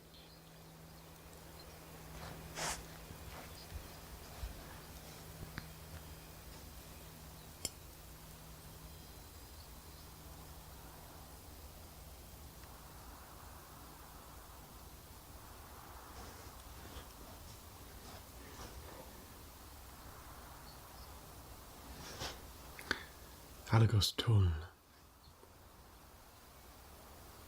a storm.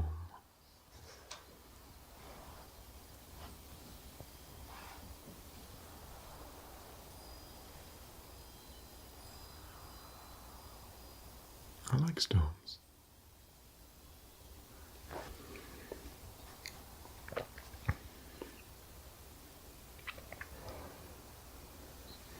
Sia e allo. Sia el allo. Shines the sun.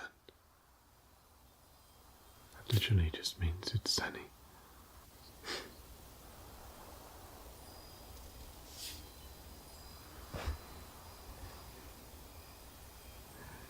Kol sta. Snow. Costa. I like the snow too. I like all the seasons. Snow makes you feel cold but alive. The heat makes one feel more at peace, less energetic, whereas the cold builds that sense of energetic, doesn't it? El moon, the sky is black.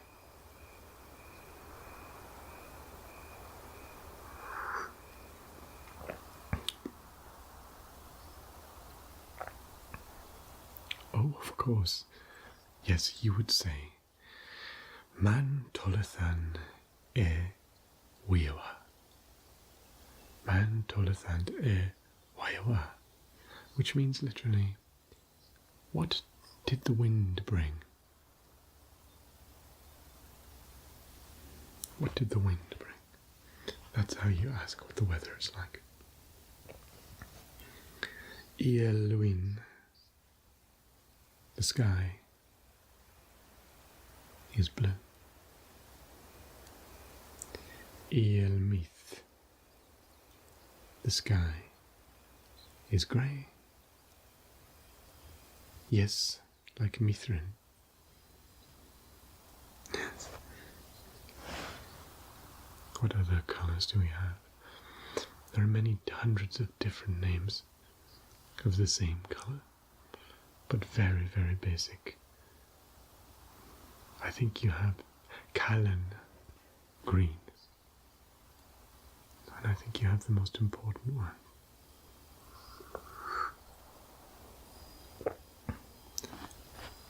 Ниньяк. Энес. Нашла новый путь. Мне не сложно. Ниньяк. Энес. Rainbow.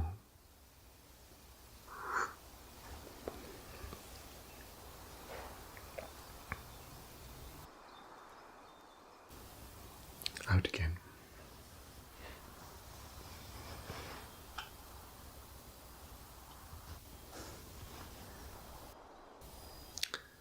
And of course, yes, you could react, couldn't you? Ringini. Olangini. Rinini olangini. Ring. I am cold. Langini.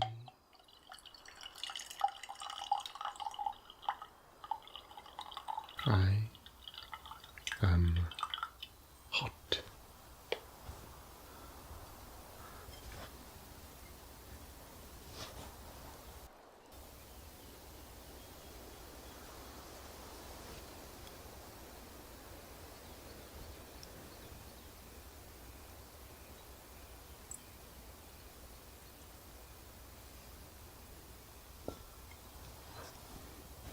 Krum fair tier. Krum left. Fair right. Tier. Forward or straight ahead.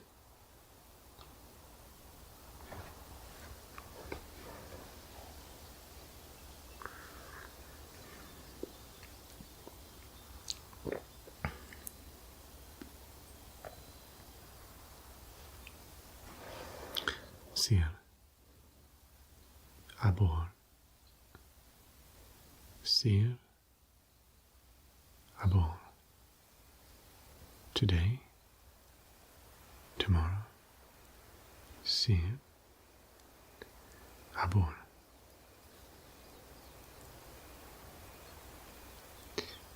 Minual. Dawn. You won't leave at dawn tomorrow, because you will come here for breakfast.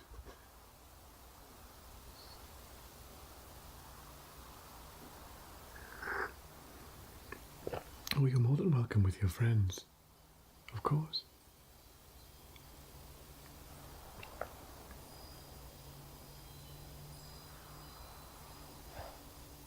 Well, that would be morning, adruil,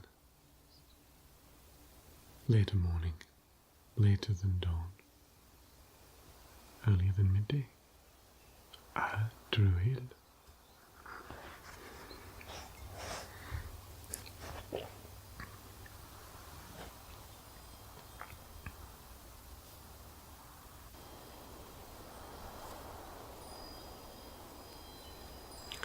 Oh, I don't see anything of note. Maybe I'll tell you a little more tomorrow. But there isn't anything specific I would call out. I don't know. I don't really know much about the detour. It's by river and by sea.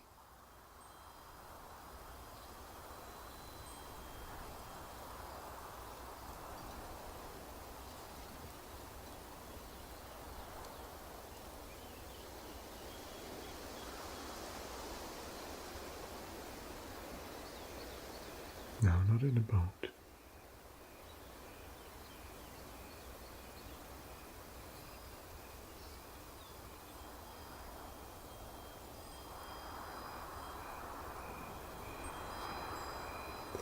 Maybe I can figure out more by the time you come back tomorrow for breakfast. I always thought it was rather interesting how you can have a second breakfast.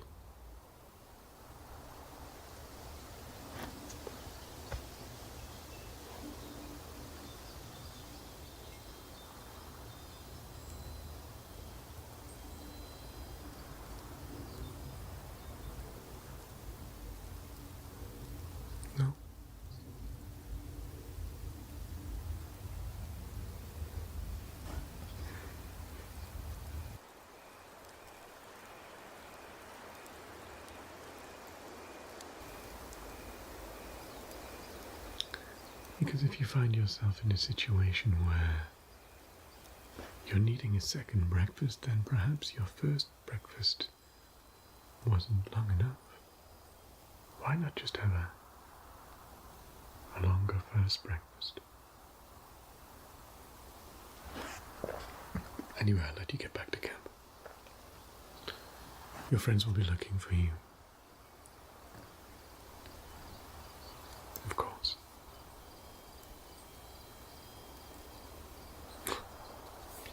I didn't, did I? Novia. Алгоритм поездки готов. Goodbye. Novia. I'll have those papers for you in the morning. And you can practice. And if I've missed anything, I'll write it down.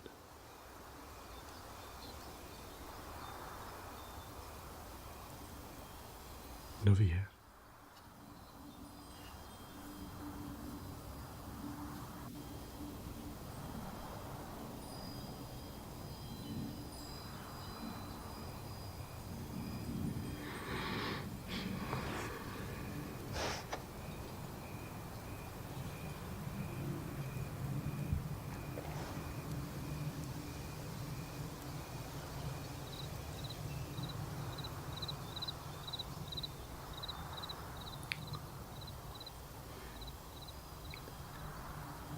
Maybe.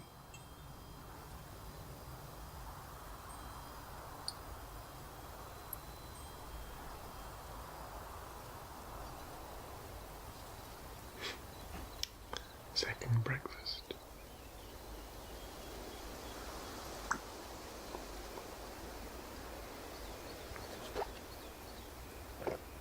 Second breakfast.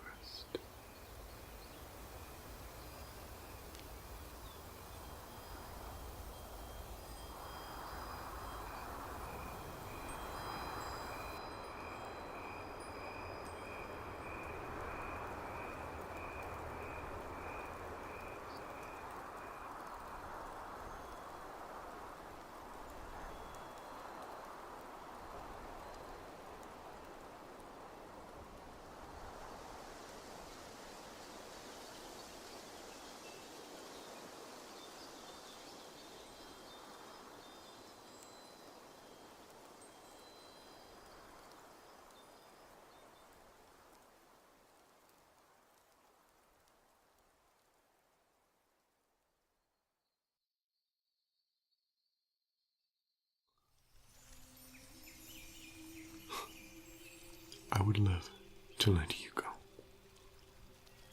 I completely understand the feeling of yearning for home. I shall release you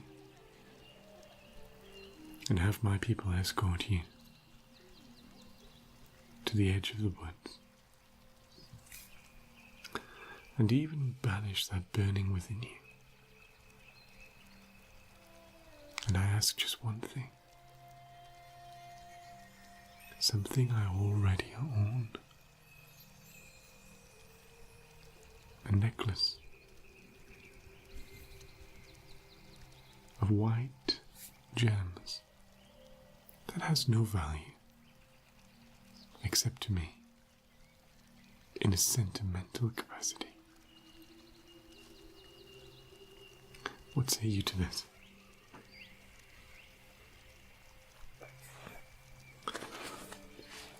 Well, that surprises me greatly. That surprises me greatly. I did not expect someone of your nature to be so accommodating. We have ourselves a deal. A deal that me and my ancestors will honor throughout the ages. Come, sit. Let me examine you. We need to banish this mark from you.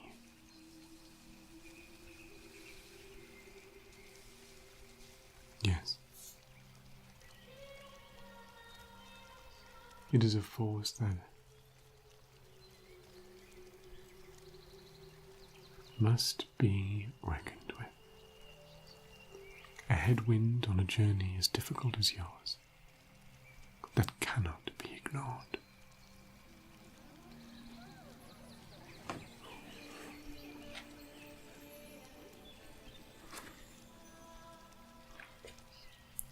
First, let me check your neck.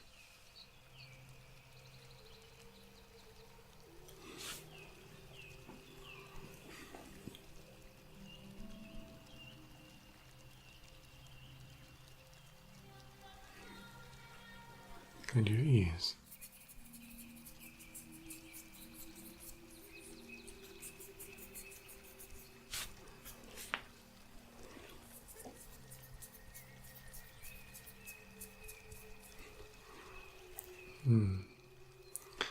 The mark is more than skin deep.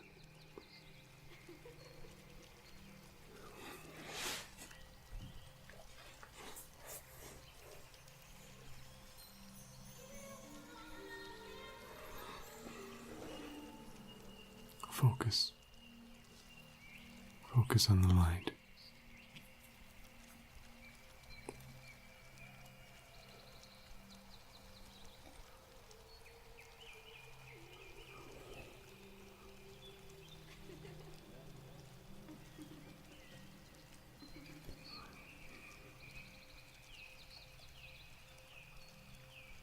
Close one of your eyes.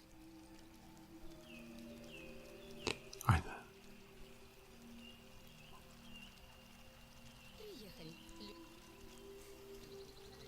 Now, switch.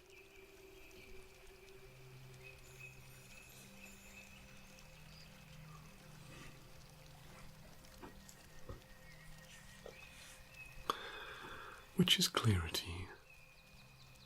This or this? Составила алгоритм поездки. Take.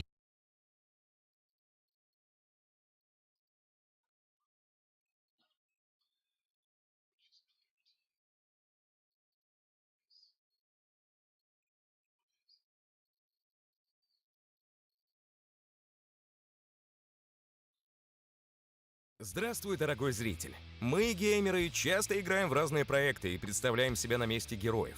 Но так ли уж приятно в реальности оказаться внутри вселенной любимой игры? Зачастую нет. Я, например, точно не захотел бы жить в мире, где произошла катастрофа на Чернобыльской АЭС. Блять! Так, ладно. Должны признать, в отличие от предыдущего ролика, где мы делали все, чтобы отбить у вас желание жить во вселенной Warhammer 40K, в этот раз мы окажемся в не настолько уж далекой от нас вселенной. Кстати, посмотрите ролик про Warhammer, если еще не сделали этого. Действия «Сталкер» проходят в обстановке, сильно приближенной к советской реальности, но все же это альтернативная вселенная, которая не имеет отношения к нашей. Поэтому перед началом ролика нужно возвести некоторые стены между настоящей историей и игрой. Пристегнитесь, потому что мы, сценарист Дмитрий Иванов, диктор Александр Фенин, монтажер Александр Энгельман и мультипликатор Алексей Суворин, сейчас примерим множество личин жителей зоны отчуждения. Не забудьте поставить свой антирадиационный лайк. Начинаем.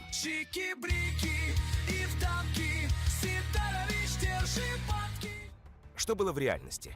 26 апреля 1986 года произошла авария на Чернобыльской атомной электростанции. Взорвался 4-й энергоблок, выбросив в воздух тонны радиоактивных веществ.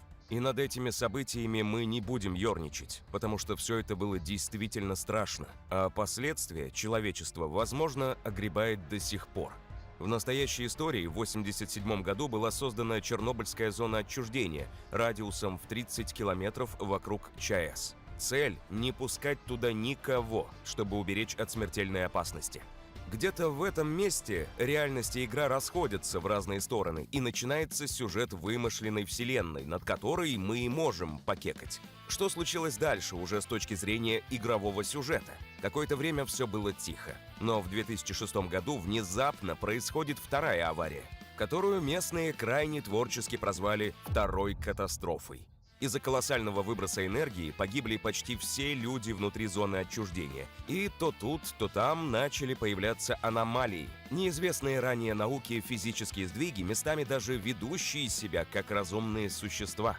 Несмотря на попытки правительства полностью оцепить зону, туда начали просачиваться одиночки, называющие себя сталкерами. Кроме того, на закрытую территорию отправились ученые, военные и, конечно же, преступники. К 2009 году их там были уже сотни. Нафига они туда лезли, спросите вы? Бабки, бабки, сука, бабки. А все дело в том, что вместе с аномалиями на поверхность Земли повылазили артефакты, которые для одних представляли денежный интерес, а для других – научный. И вот на закрытой территории вскоре образовались различные небольшие анклавы из суровых людей, которые каждый день рискуют своей жизнью. Порядки здесь соответствующие. Сплошное преследование своих собственных интересов и никаких тесных связей с другими людьми. Ведь уже завтра твой товарищ может погибнуть от лап мутантов или получить бандитскую пулю в затылок. Серег, тормози меня быстрее. Бабу бы. Кстати, в зоне отчуждения нет женщин, по крайней мере в первых частях. Видимо, при прочих развлечениях женщины здесь просто никому не нужны. Бабы. Ха-ха-ха-ха-ха-ха-ха. Ой, бля. Что же, нам повезло заспавниться в зоне отчуждения в такой дружеской обстановке. Давайте теперь подумаем, где бы мы с вами могли оказаться. Хабар принес. Наверное, самый безобидный и относительно безопасный вариант для вас – стать торговцем. Окопаться на какой-то базе и вести товарообмен респиратора с дырами на банку тушенки. Ваша задача не только уметь лихо считать и обсчитывать, но и быть тонким психологом. Ведь если клиент выглядит как человек, который точно помрет сразу, как только зайдет за угол, то ему можно и клинящий пистолет продать. А что, ему уже хуже не будет, а вам надо не ликвид куда-то сливать. Из плюсов вы знаете всех. Из минусов все знают вас. Защита от недовольных клиентов – это связи и отсутствие конкуренции. Или, в худшем случае, дробовик под прилавком.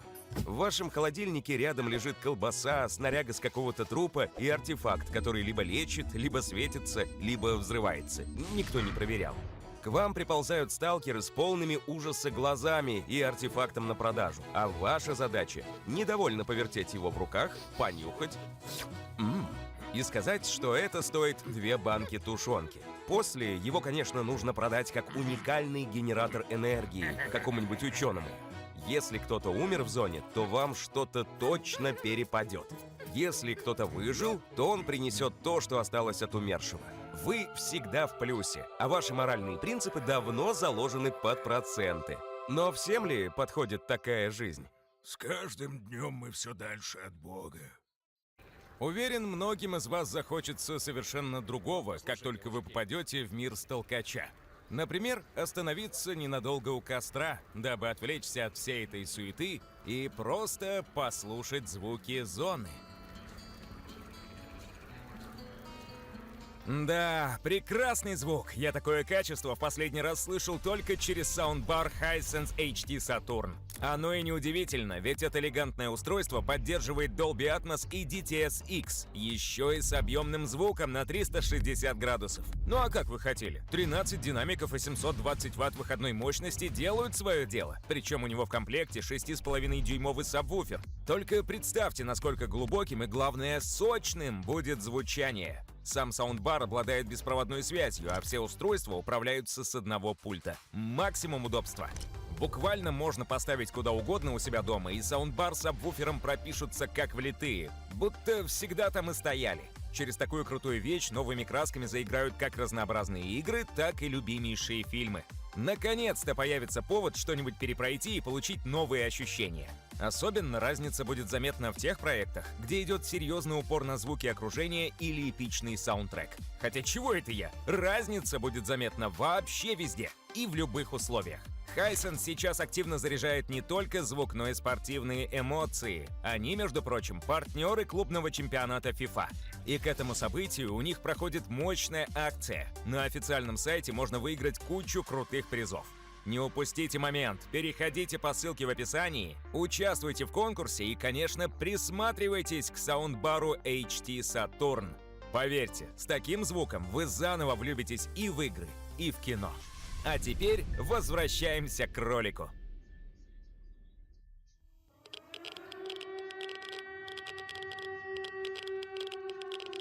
Самый вероятный вариант для перерождения — это тупо в сталкера-одиночку. Итак, вы теперь за кордоном, в карманах пусто, в животе голодно, а из химзащиты — марля. Приоритетная задача — начать зарабатывать деньги на менее позорную снарягу и батон с колбасой. Поэтому вы беретесь за все подряд. Сбор грибов в месте обитания мутантов, изучение аномалий без снаряги и охоту на бандитов.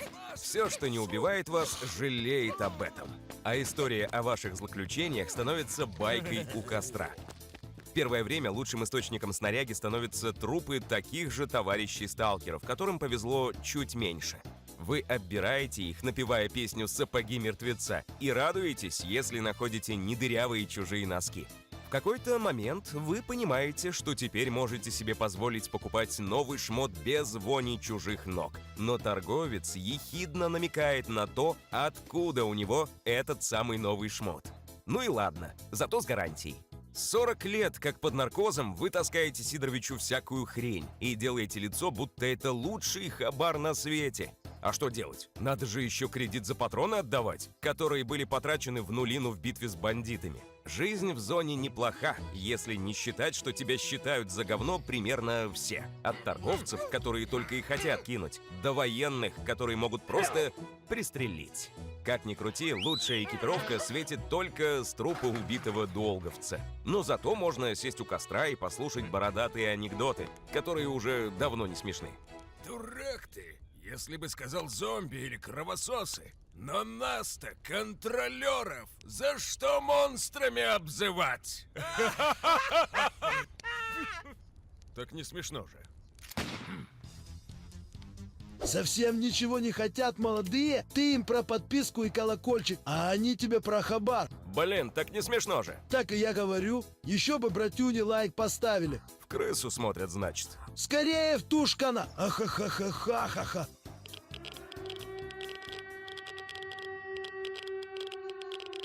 Поздравляю! Ты член самой знаменитой группировки в зоне отчуждения. Долг.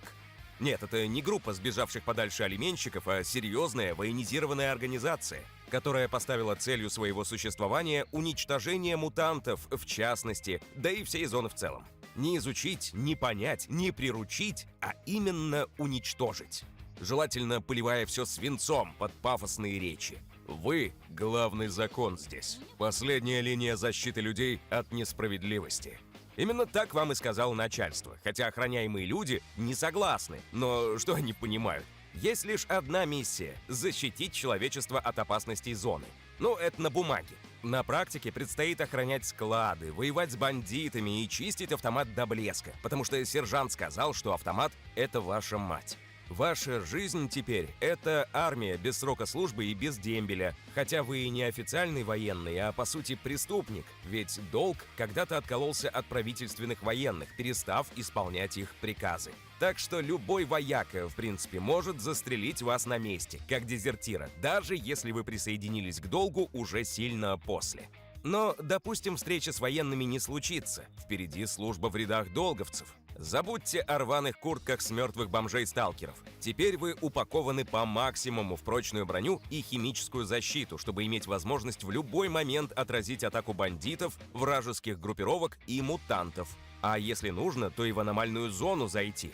Потеет в этом костюме просто все, даже то, что потеть не должно. Вот это парилка нахуй. Чтобы как-то успокоиться, вы в уме повторяете устав долга, который читаете каждый вечер перед отбоем. Вас бесит, что мутанты, которых вы должны выгнать с очередной помойки, не уважают устав. Кстати, сержант намекнул, что будет с теми, кто откажется выполнять исключительную миссию долга по защите всей планеты от зоны отчуждения, так что придется смириться с тем, что выбора не остается. Вокруг серьезные мужики. Очень серьезные мужики. Их серьезность граничит с клинической.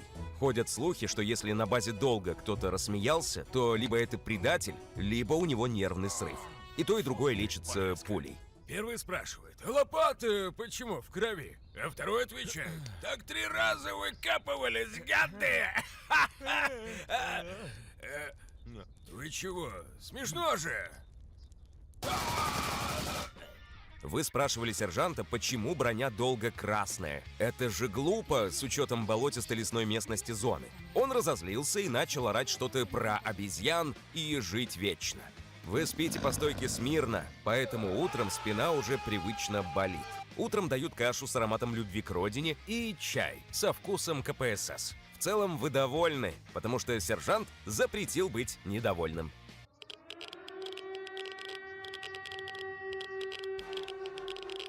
Впрочем, дорога могла завести вас в другой лагерь. К свободе, полной противоположности долгу. Эта разношерстная организация больше похожа на тусовку с фестиваля нашествия, чем на боевую группировку. В отличие от долговцев, свободчане хотят не уничтожить зону, а сохранить ее, открыть для всех и сделать свободной от посягательств любых властей. Короче, ребята хотят полную анархию на территории, населенной мутантами и смертельными аномалиями, где каждый квадратный метр желает тебя убить, а воздух пахнет смертью и перегаром местных обитателей. Что вообще может пойти не так? В конце концов, каждый человек на Земле должен иметь право залезть в аномалию и быть сожранным кровососом. Разве нет? Вот и вы теперь среди членов свободы и мечтаете, чтобы зона была свободна, попутно покуривая у костра местные радиационные растения, которые иногда начинают с вами разговаривать.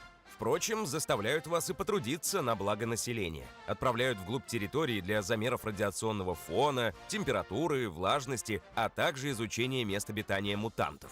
Пока что вам удавалось вернуться живым из этих вылазок, но начальство, похоже, твердо намерено узнать, жрут ли в той стороне ОЗК с сапогами. Большинство членов организации молодые, поэтому постоянно общаются англицизмами. Откуда они этого набрались в отсутствии смартфонов? Загадка, но вы испытываете лютый кринж от их вайбов. Это лол вообще. Это ОМГ просто, фейспалм слою. Местами даже не осуждаете членов долга за то, что те стреляют по свободовцам, как увидят. Вас откровенно достали часто проводимые события «Долг против свободы», «Бой века за звание хозяина свалки у болота». То, что ты пидор, ёпта. Может, и пидор. Устраиваются эти мероприятия командирами по праздникам, по пьяни или по приколу. Вам в этой организации точно не скучно, но о счастливой старости можно забыть. Остается только гадать, каким способом вы сгинете среди этих болот.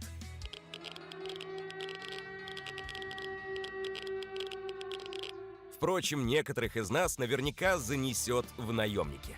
Потому что есть такие профессионалы, которые одним молчанием могут убедить бандитов совершить коллективный Роскомнадзор, лишь бы не отнимать у уважаемого человека время.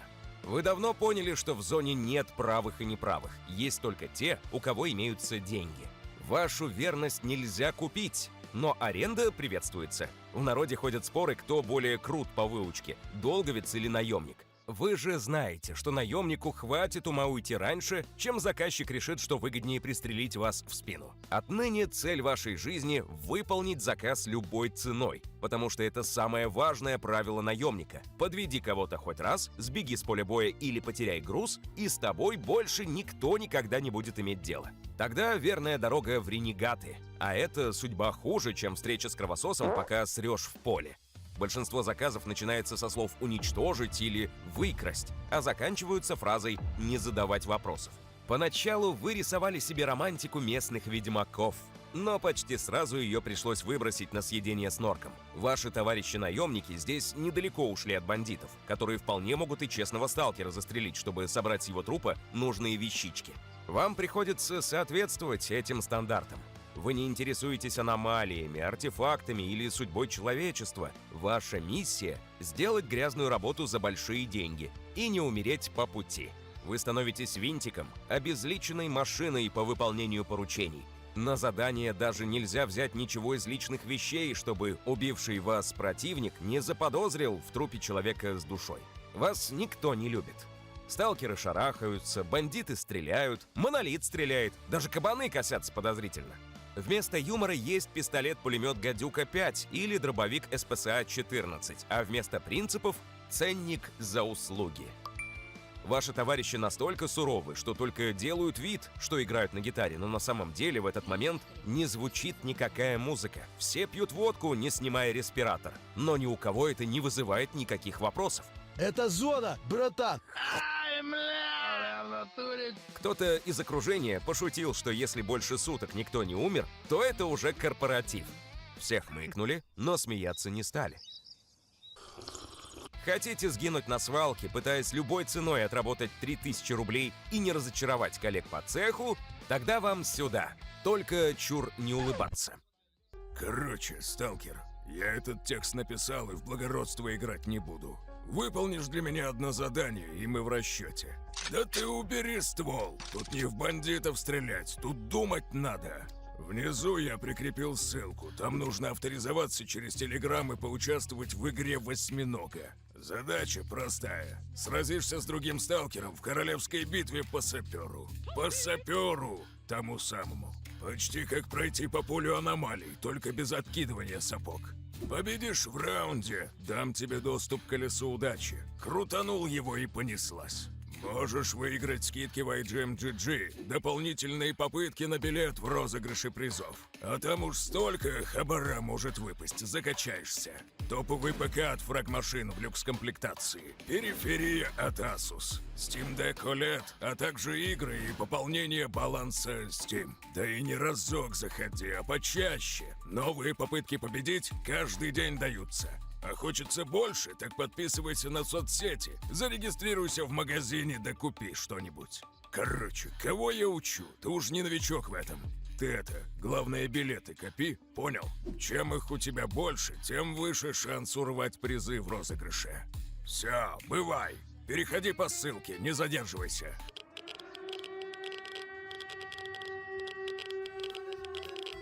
Как мы уже выяснили, после второй катастрофы в зону потянулись не только люди, желающие получить деньги за артефакты, но и те, кто ценит знания больше, чем шекели.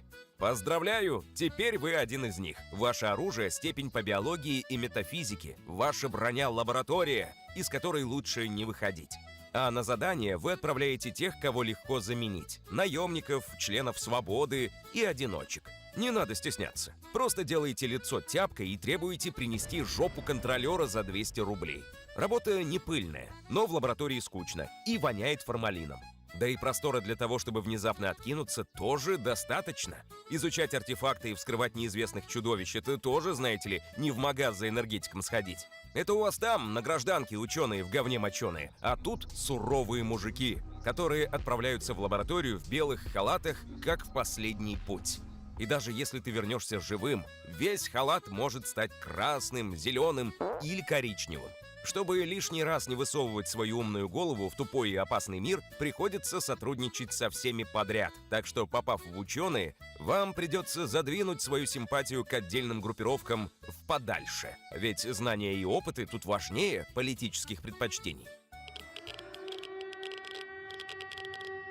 Монолит! Вот мы и добрались до ребят, которые ебанулись на отличненько и организовали квазирелигиозную организацию, цель которой — не пустить никого в центр зоны. Эти товарищи пытаются защитить тот самый священный монолит, в честь которого названа фракция, от всего, что дышит, кашляет или просто проходит мимо. И, похоже, теперь вы в их рядах. Не переживайте, никаких решений больше принимать не нужно, потому что вас контролируют с помощью пси-излучения. Теперь жизнь вам не принадлежит. Будьте готовы молиться на камень, который в глаза не видели и не уверены в его существовании, говорить голосом холодильника и стрелять во все без лишних вопросов. Приготовьтесь быть агрессивным, даже если никто не нападает. Короче, почти как подросток во время пубертата, но с гранатометом. Вас ждет много работы на свежем воздухе. Возведение псевдорелигиозных конструкций из говна и палок, а также праздничные хороводы с песнопениями этим идолам. По выходным — резня.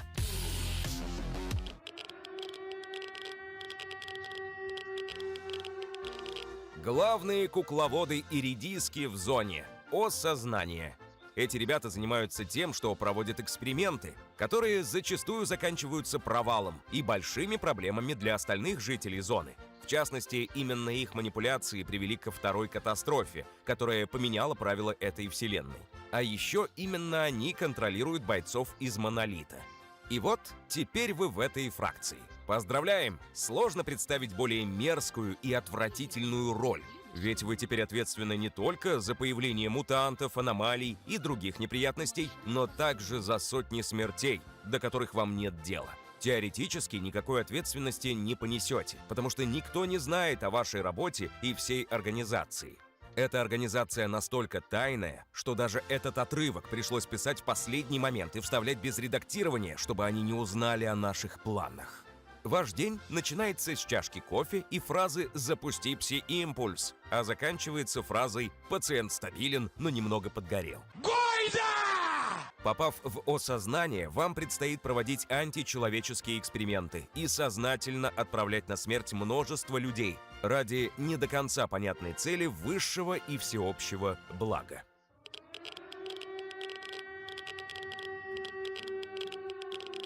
Чистое небо состоит из людей, которые хотят понять зону или умереть, пытаясь.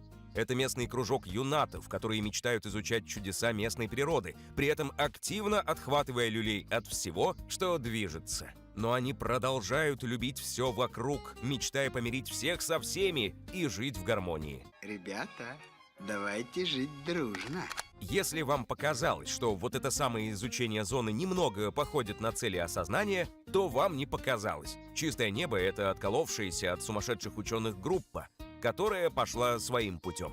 Типа как два безумных брата, но один буйный пугает всех соседей, а другой тихо сидит в своей комнате и копается с растениями. Группировку чистого неба также легко спутать с теми же самыми учеными или свободой. Однако есть различия.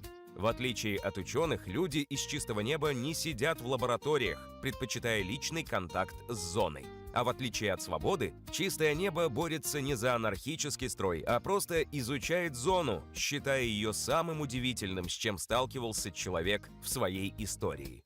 Попав в организацию чистого неба, приготовьтесь до конца вашей непродолжительной, но яркой на научные исследования жизни обитать на болотах, ради эксперимента есть неизвестные растения и соваться туда, где даже контролеры не гуляют.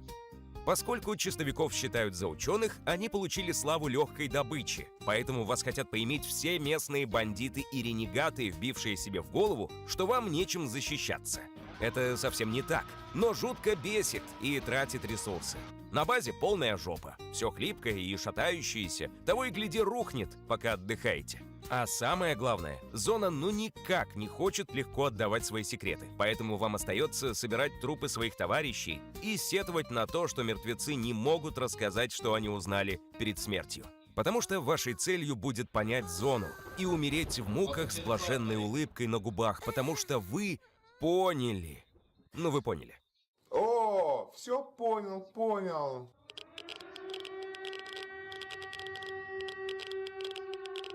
Вот мы и дошли до местного преступного мира. Я вор. Как известно, где зона, там и бандиты.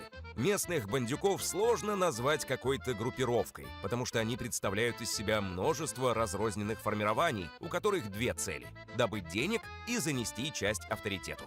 Бандиты не изобретают новых способов отъема ценного у населения, используя давно известные грабежи, нападения, крышевания и посадки на проценты. Их логика такова: ты либо с нами, либо с хабаром. Либо иди нахуй. Они не военные и при сильном сопротивлении готовы свалить подальше, потому что умирать за идею не готовы. Попав в бандиты, будьте готовы учить феню, жить по понятиям и знать наизусть слова «мурки».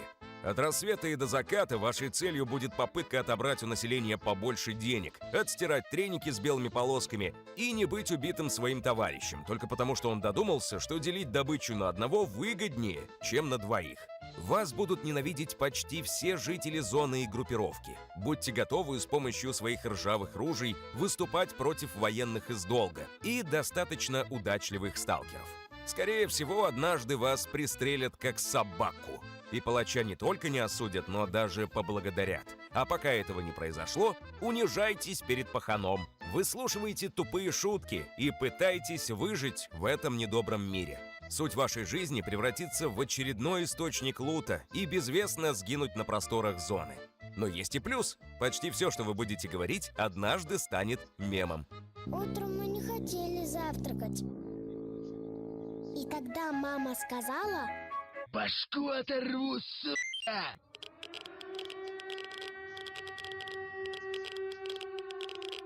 Ренегаты — это те же самые бандиты, но они не особо хотят жить по понятиям и делиться добычей с авторитетом. То есть это прямо отщепенцы среди отщепенцев. Падать ниже просто некуда, если только не до уровня мутантов. Ренегаты плохо организованы и неважно вооружены, потому нападают только на тех, кого считают слабыми. В частности, на ученых из чистого неба, но и там умудряются отхватить. Попав в ренегаты, будьте готовы к тому, что вас перестанут уважать даже гопники в трениках. Вы — бомж-версия бандита на ничем не обоснованных амбициях. Вы тот, кого не взяли в команду, даже когда разбирали слепых и кривых. Возможно, даже кровосос побрезгует вами питаться. Я ренегат! Ренегат!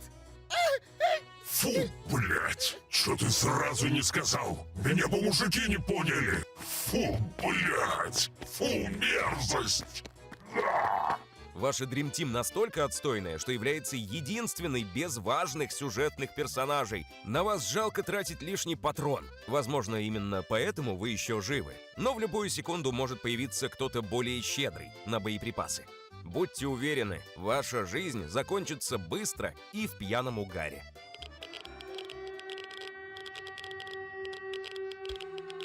Ну что, как вам жизнь в зоне отчуждения? Если вы мечтали очутиться в мире игры, подумайте дважды. Хороших путей там можно не ждать. В лучшем случае лишь те, которые мгновенно не убьют. Лучшим другом, так или иначе, станет оружие под рукой и отсутствие доверия даже к товарищу.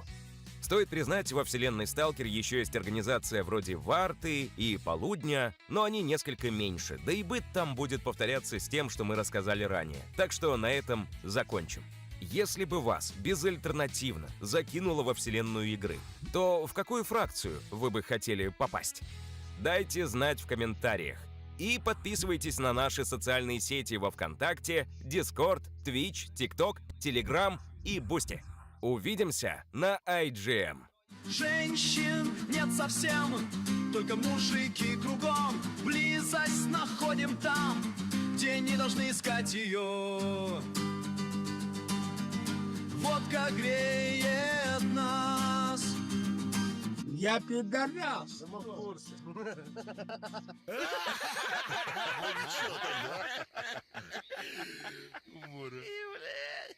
Да.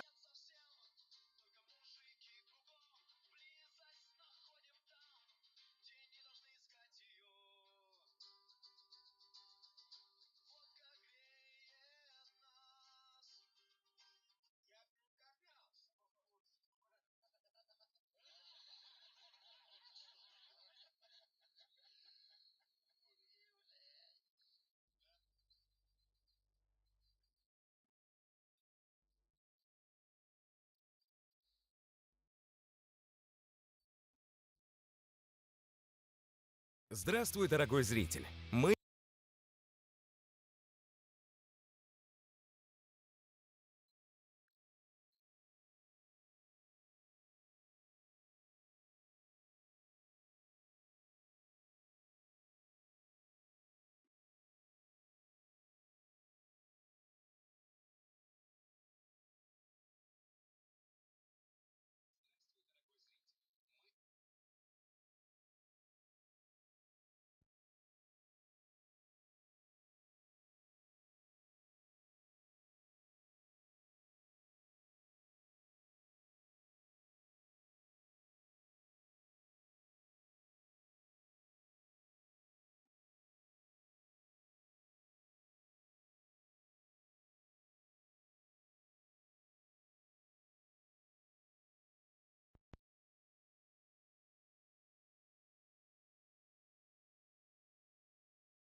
Всем привет, с вами я, Никита2504.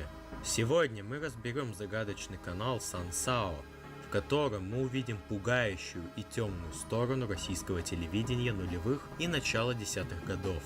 В нем мы увидим взломы телеканалов, убийства и покушения в прямом эфире, необъяснимые события, а также пугающие рекламы. Так что сегодня попробуем разобраться, что здесь происходит. На канале SAMP 11 видео, из которых первые 7 не имеют названия. Теперь давайте начнем. Если вы ищете, где выгодно покупать игры, софт или цифровые товары, обратите внимание на Keys4Games. Это одна из самых доступных и удобных платформ, где можно найти игровые ключи, подписки, программное обеспечение, пополнение кошельков, подарочные карты и многое другое по действительно хорошим ценам. Особенно полезна функция пополнения аккаунтов Steam для пользователей из СНГ, из России, Казахстана и других стран. Комиссия 3%, а сам процесс быстрый, безопасный и максимально простой. На сайте удобная навигация, широкий ассортимент и стабильная работа без сбоев. Поддерживаются различные способы оплаты: СПБ, карта МИР, криптовалюта и другие. А с моим промокодом, который вы видите на экране, можно получить скидку на любую покупку. Переходите по ссылке в описании и экономьте с умом. Первое видео. Оно начинается с записи канала «Россия-1». Мы видим последние кадры передачи «Спокойной ночи, малыши», где ведущая, Каркуша и Хрюша прощаются со своим юным зрителем. Дальше идет обычная реклама детских лекарств. Первым идет реклама Йодомарина. Когда она заканчивается, появляется желтый экран с надписью ООО ТРК Класс. И так мы узнаем год записи данного видео – 2011 год. После нее идет реклама из Пумизана, но в конце нее происходит это. Ребята, Спокойной всем ночи. Полезный йод каждый день. Йодомарин. Для здоровья каждый день необходим.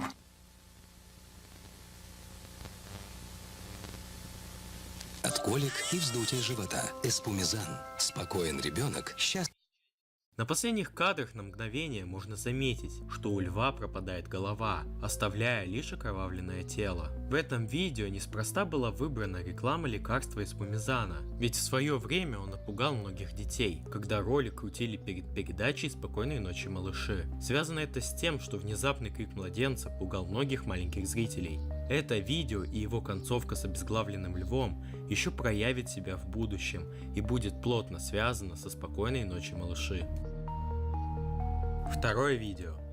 Мы вновь на канале «Россия-1». На этот раз мы видим заставку с часами, на которых время 23:55. Мы слышим бой часов, но стрелки никак не двигаются.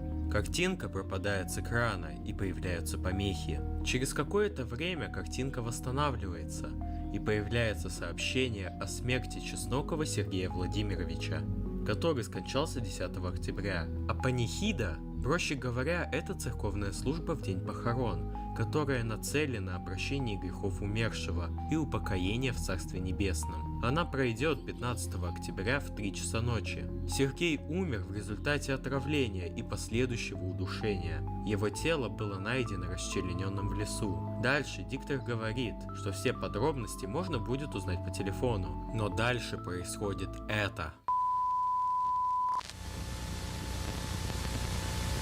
Со сожалением сообщаем, что Сергей скончался 10 октября. Панихида состоится сегодня, 15 октября, 3 часа ночи. Известно, что причиной смерти было отравление и задушение, а его тело было обнаружено расчлененным в лесу. Подробности можно узнать по телефону. Помним, любим, скорбим, родные и близкие.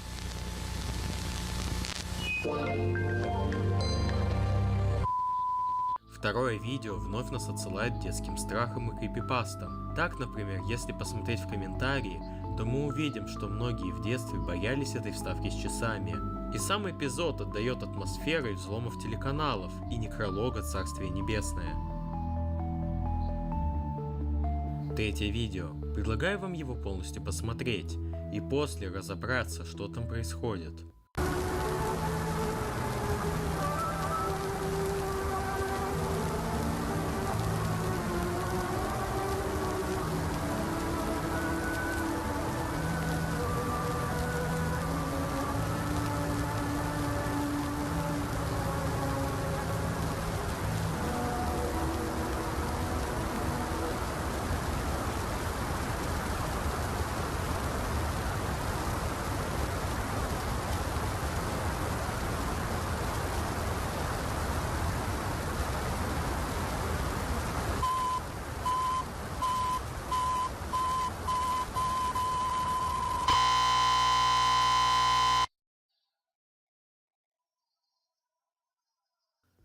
В самом начале мы видим здание, окутанное огнем.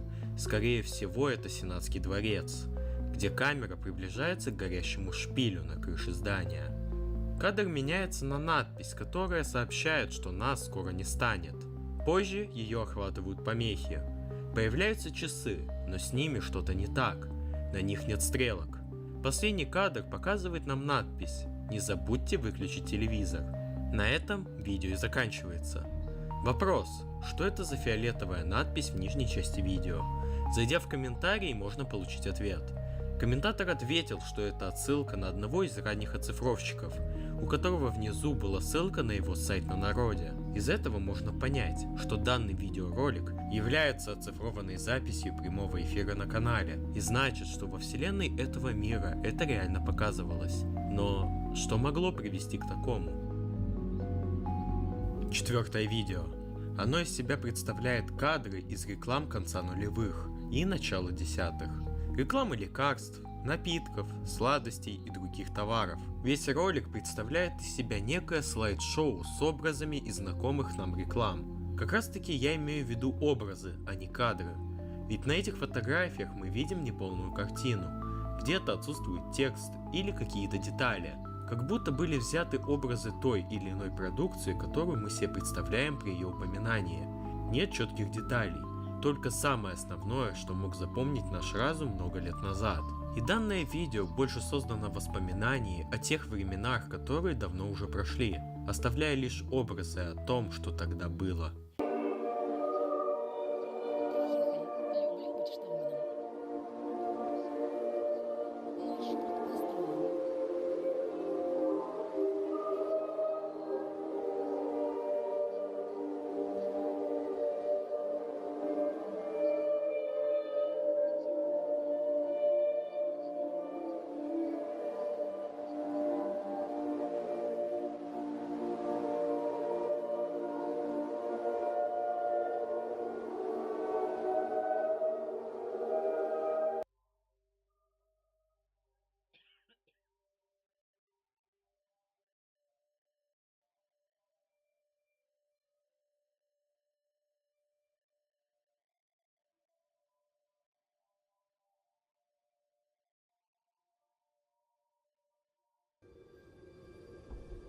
War.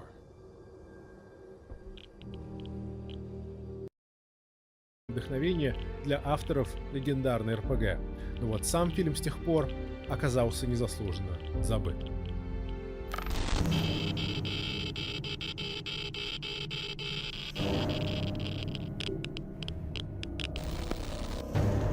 На самом деле, в случае с такими вот феноменами масштаба Фоллаут было бы трудно определить один лишь единственный ориентир для разработчиков. Отовсюду помаленьку, хотя основным ориентиром всегда называют Безумного Макса. Я вот уже обсуждал безумие Макса в одном из своих видео до этого, если не забуду, ссылка появится где-то вверху. И лично для себя я всегда делил эту франшизу на первый фильм и все остальные. Потому что в первой части мир еще не умер до конца, и словно есть еще надежда на лучшую жизнь. Топливный кризис может разрешиться, экономика восстановится, государство не развалится под гнетом проблем, и Макс Рокотанский будет жить свою лучшую жизнь. Хотя, если вот так вот между нами, мне кажется, что несмотря на всю трагедию своего положения, характер Макса не может существовать в рамках идеального мира. Он просто не будет знать, что со всем этим делать, когда в мире 6 миллиардов одиноких людей. Поэтому трагедия неизбежна. Постапокалипсис случится, общество разложится на убивающих и выживающих.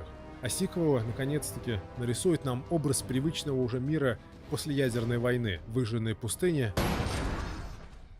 бензак, причудливые герои и разбитые города.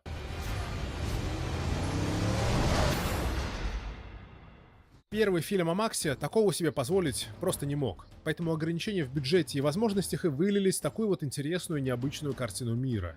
Снятый за австралийские копейки фильм доказал, что мир после конца света может стоить дешевле, чем любые другие жанры и сюжеты. Вместо оживленных городов и небоскребов – пустошь и ржавые бензоколонки. Не нужно объема и не нужно массовки. Все действие можно снять на свалке, в пустыне или на обычных складах. Декорации – это же мир после катастрофы. Чем грязнее и заброшеннее, тем лучше. Вместо костюмов и аутентичного реквизита – все, что плохо лежит и более-менее стильно смотрится. Кожаные куртки, мотоциклетные шлемы, маски сварщиков и изолента.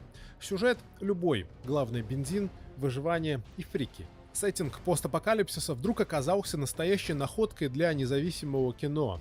Особенно для тех, у кого не было денег, но было желание снять своего Макса. Конец света можно снять дешево и сердито. Конец света можно снять. И вскоре по всему миру начали появляться дешевые, но амбициозные подражатели.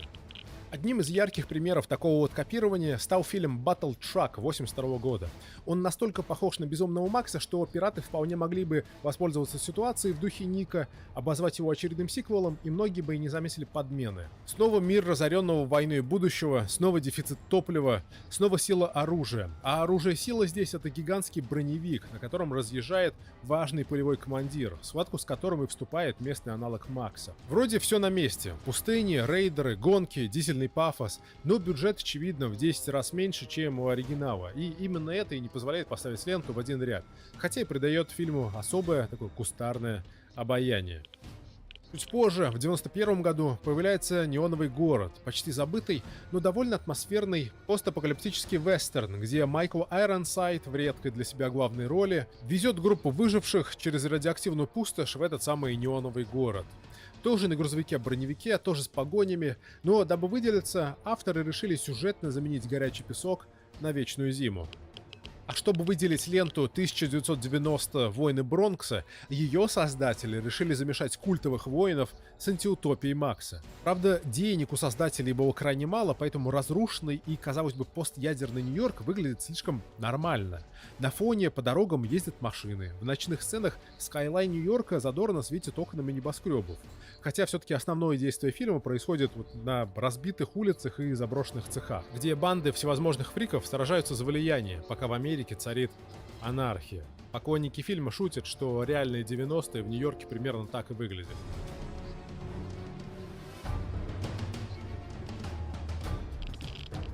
В общем, как вы сами понимаете, сеттинг, условия и возможности нового постапокалиптического жанра располагали для киноэкспериментов. Хочешь — копируй точь-в-точь, ну или придумай свою фишку, если есть идеи. Один из тех, кого зацепила концепция дешевого, но странного мира, был молодой и уже талантливый режиссер по имени Альберт Пьюн. Родился он в семье военных и покатался по миру, пока семья не осела на Гавайях.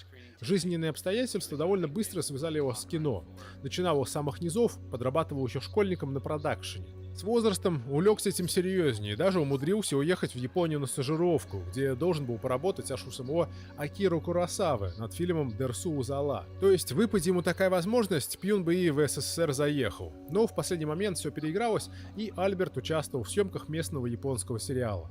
Такой бесценный опыт помог молодому Альберту поверить в свои силы, и он поверил. Вернулся домой, монтировал рекламу для агентств, копил на мечту снять свое большое кино. А накопив, он приезжает в Лос-Анджелес, где ему несказанно везет.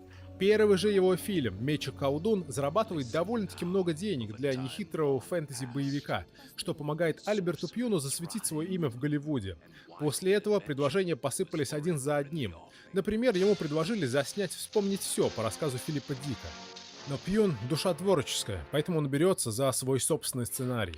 Это история о молодых людях, что отправляются в путешествие по Америке, выжившей после ядерной войны. Историю, которую назвал Radioactive Dreams — радиоактивные грезы. Итак, о чем же кино? Фильм начинается с флешбека. Двое взрослых торопятся спрятать своих детей в неком бункере в горах, потому что вот-вот начнется что-то страшное. Впоследствии окажется, что в результате термобактериологической ядерной войны все, что только можно на свете, было уничтожено. Запущены были все ядерные ракеты, кроме одной, что осталось на некой ракетной базе. В какой-то момент оба отца решают оставить своих малолетних сыновей в бункере и отправиться на разведку. Назад они не возвращаются. Проходит 15 лет. Ребята вырастают во вполне себе взрослых парней. Одного играет Джон Стоквелл, не столь широко известный актер. А вот роль второго исполнил Тодд Говард, который именно после этих съемок загорается идеей выкупить у кого-нибудь права на Фоллаут. Ну, нет, конечно, на самом деле роль второго исполнил Майкл Дудиков. Вы его прекрасно знаете, потому что когда-то каждый второй фильм по СТС 21:00 был именно с Дудиковым в главной роли. Но вообще, это знаменитый американский ниндзя, что когда-то вдохновил дядю Мишу стать мастером ниндзюцу в бессмертной классике «Суда в кома». Короче, пока вокруг бушует новый мировой порядок, парни, а зовут их Филипп Чендлер и Марлоу Хаммер, растут в бункере. Они окружены культурой 40-х, зачитываются детективными романами тех лет, слушают музыку и одеваются под стать. Их мир, то окружение, что формирует их восприятие, это осколок прошлого, что воссоздали в бункере их родители. Имена их тоже возникли не просто так. Это несложный кивок в сторону детективов, которыми парни увлекаются. Одно из имен — это привет Реймонду Чендлеру, одному из основоположников американского детектива новой волны. Hard-boiled. Крутой детектив. Жестокий. Циничный. Такой вот шажок в сторону от классических расследований Эркюля Пуаро, где на первый план выходят архетипичные жесткие мужики, видавшие жизнь и уставшие от произвола по обе стороны баррикад. Из имен двух таких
Привет ночным любителям страшилок. ЧК вступает в эфир, чтобы навести на вас новые жути. Устраиваемся поудобнее, готовим пледик, чтобы прятаться. Ну и погнали смотреть. Начнем с серии видео, от которых сразу же бросает в дрожь и точно не оставит никого равнодушным. Мужик по имени Диего живет по-настоящему в стрёмном доме и регулярно фиксирует на видео паранормальную жуть. В самом начале он увидел, как детские руки вылезли из шкафа, чтобы поиграть с его дочкой. Но когда он подходит ближе, то никого не находит.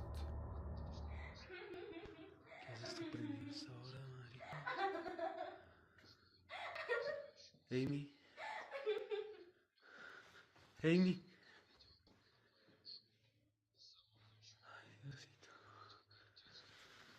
Эйми?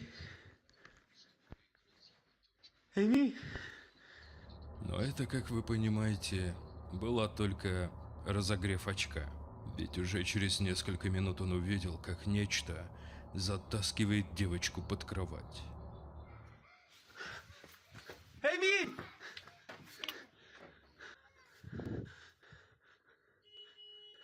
Эйми! Он спешит к ней на помощь, но ни дочери, ни того, кто ее утащил, уже нет. Думаете, достаточно крепоты для одного бедолаги? Возможно. Однако его история продолжилась, и уже через несколько дней жести стало еще больше.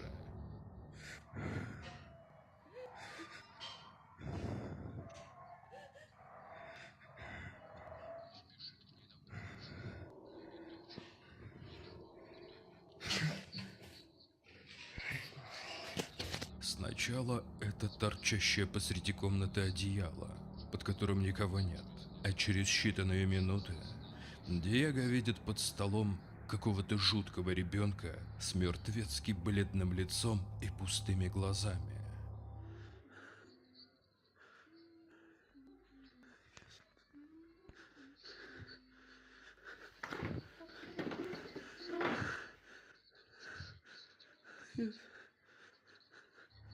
Но пиком крепоты стал вот этот момент на лестнице.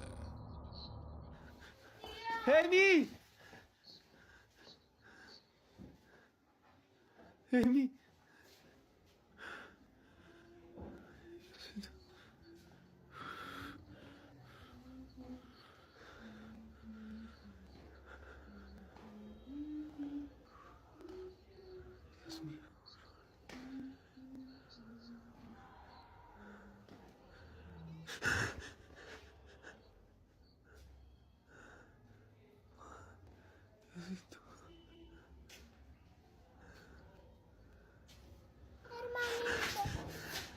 Даже если это все розыгрыш, выглядит крайне жутко и довольно реалистично. Призраки детей – это один из самых пугающих феноменов в мире паранормального. Маленькие тени, тихие шаги, едва слышный смех. Все это пугает куда сильнее, чем просто духи. И вот однажды Дарья Солис начала замечать что-то подобное в своем доме. Странные звуки по ночам и крохотные тени. Тогда девушка установила камеры, чтобы понять, что реально происходит. На одной из ночных записей, пока она с мужем спали, камера уловила момент, от которого становится не по себе.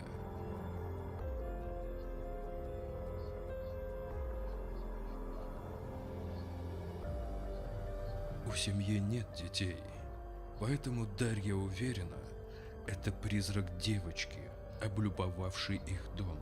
Вызывать экзорциста или сжечь дом к ядрене фени они еще не решили. А пока их преследует постоянное чувство, что рядом с ними кто-то есть, и не факт, что оно им радо. В этом зловещем расследовании охотник за паранормальным с YouTube-канала Midwest Ghost Hunter отправляется в заброшенную фабрику где-то на Среднем Западе США. Когда-то здесь работали сотни людей, теперь же остались только тишина, тьма и отголоски трагедий. По рассказам местных, это место стало эпицентром несчастных случаев, необъяснимых пожаров и, конечно же, смертей. И уже с первых минут записи становится ясно, здесь определенно творится нечто странное. There's an eerie feeling in here. Are you one of the tannery workers? Or are you one of the spirits that came through the portal?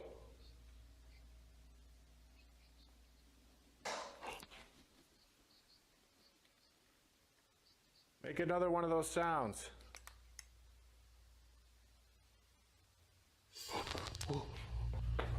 Okay. What the hell? I just felt a rush of cold air right next to me. Was that you? Oh. Okay. He's making a lot of noise in here. Jesus. All right, I want out of here. Dude, it just freaking touched me. I felt a cold hand run right up my back. Oh, God. That was absolutely terrifying. Just stay calm. Just stay calm. What? That door just shut. Oh, oh no, oh no, no, no, no. I'm not gonna be stuck in here. Чувак слышит звуки шагов, шорохи, а потом ощущает на себе чье-то ледяное прикосновение. В общем, паника растет. А мгновение спустя в соседнем зале камера фиксирует еще кое-что страшное. Oh God. One of the ones back there moved. I freaking just heard that. Are these mannequins possessed?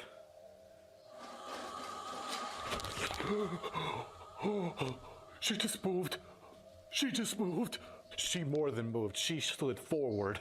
Один из жутких манекенов реально сдвинулся вперед. Дальше исследователь поднимается наверх и видит внизу движение тележки.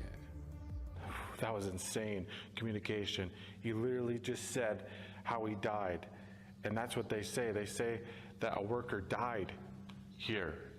That totally makes a lot of sense. Whoa, whoa. What the hell? Something just moved down there. Holy shit. Oh my God. Шорохи и шаги вокруг продолжаются, но кульминация всего наступит чуть позже.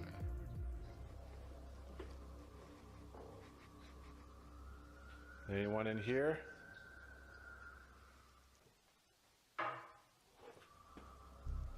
Sounded like something in there. If there's anyone in there, could you peek out from this doorway? Man, I get a creepy feeling looking in there.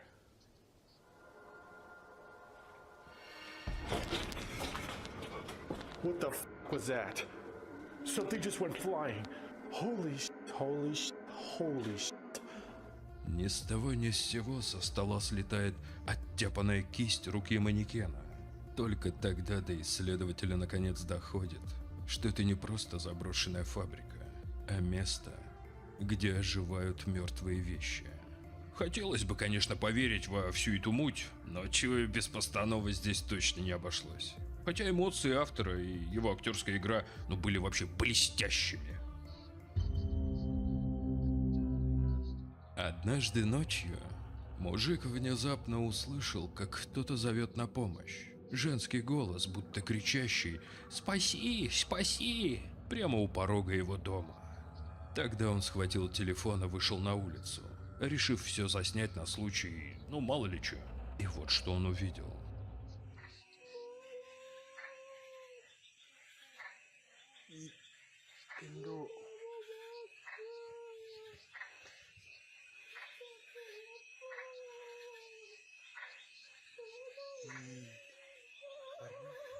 Чел буквально застыл на месте.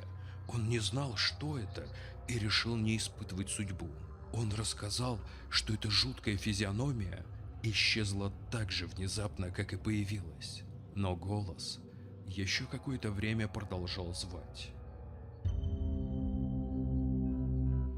Это видео – прямая трансляция футбольного матча 2014 года.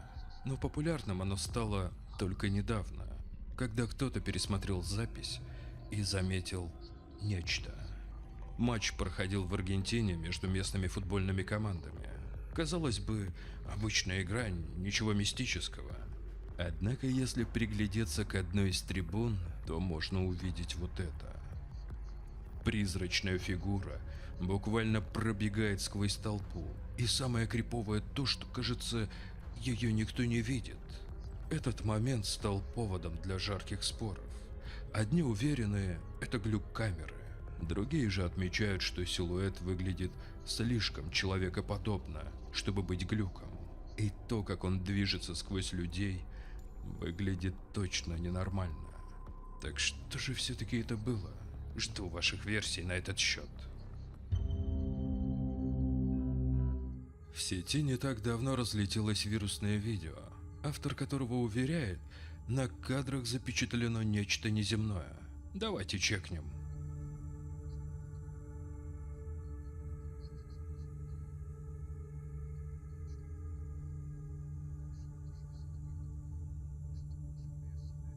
Комментаторы прогнали запись через кучу фильтров, чтобы проверить, фейк это или нет.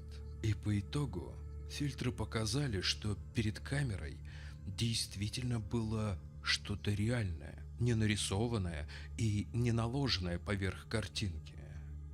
Однако это не исключает, что перед нами мог быть просто человек в маскарадном костюме. Добавив к этому полный ноль контекста, ни места съемки, ни даты, ни других очевидцев, и сразу становится понятно, почему скептики моментально закатили глаза и окрестили эту запись дешевой постановой ради хайпа. Следующее видео было снято на камеру наружного наблюдения во время урагана Лаура, прямо на пляже. И хотя стихия бушует не на шутку, камера случайно зацепила кое-что, что не имеет никакого отношения к погоде.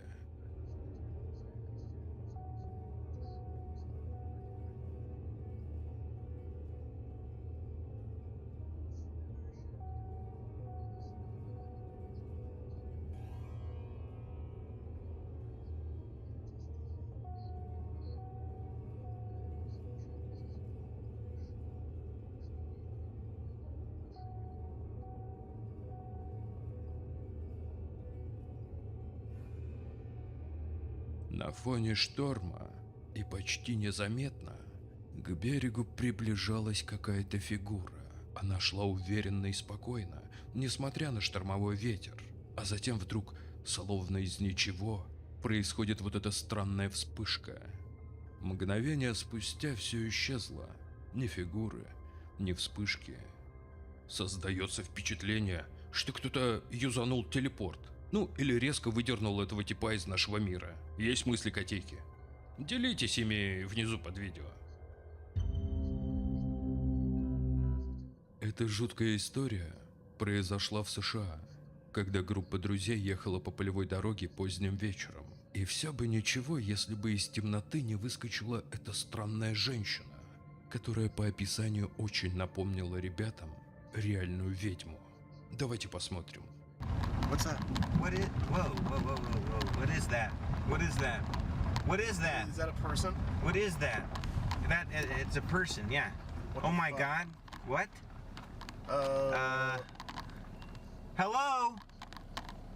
I'm going in reverse. Судя по реакции парней, они явно наложили в штаны. Их можно понять, ведь оборванная женщина с растрепанными волосами, движущаяся к машине, явно вызывает ужас. What the hell is that, man? Look. It's a person. It's... Oh my... Hold on. I'm gonna get a little closer. Hey! Get out of the road! Hello! What? We need to get... Oh, Jesus. It's Matt. Go. Oh my God. Shit. What the? Oh, shit. What the? К сожалению, на этом запись обрывается. И если это не фейк, остается надеяться, что их тачка не заглохла в самый неподходящий момент, и ребята благополучно смылись. Это захватывающее видео изначально появилось на YouTube-канале одного российского пользователя. Чувак путешествовал по отдельным заснеженным местам и снимал на свой ботинок ландшафты местной природы. Той же ночью он решил еще немного поснимать. И то, что ему в итоге удалось запечатлеть, вызывает у всех настоящий ужас. Сначала он замечает эти гигантские следы на снегу.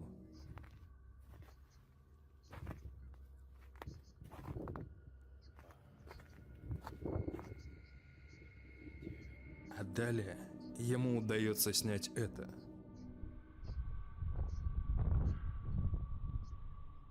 Иди отсюда!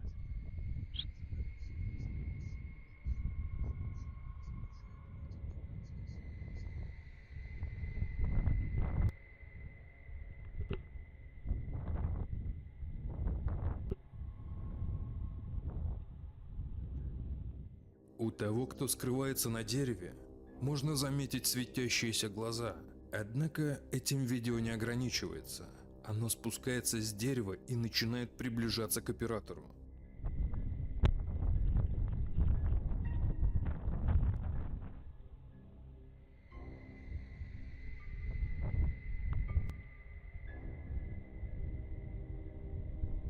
Судя по очертаниям, оно чем-то напоминает гориллу, но с большими и демоническими глазами. Что это? Бигфут или какое-то неизвестное большое шерстяное животное? Решайте, котейки, сами. Пассажиры поезда, следовавшего из Дуранго в Сильвертон, штат Колорадо, испытали неожиданный восторг, когда им показалось, что они увидели легендарного Бигфута. Женщина по имени Шеннон Паркер из Шайена, штат Вайоминг, ехала в поезде со своим мужем. Они любовались красивыми видами из окна, осматривая горный ландшафт, как вдруг заметили это.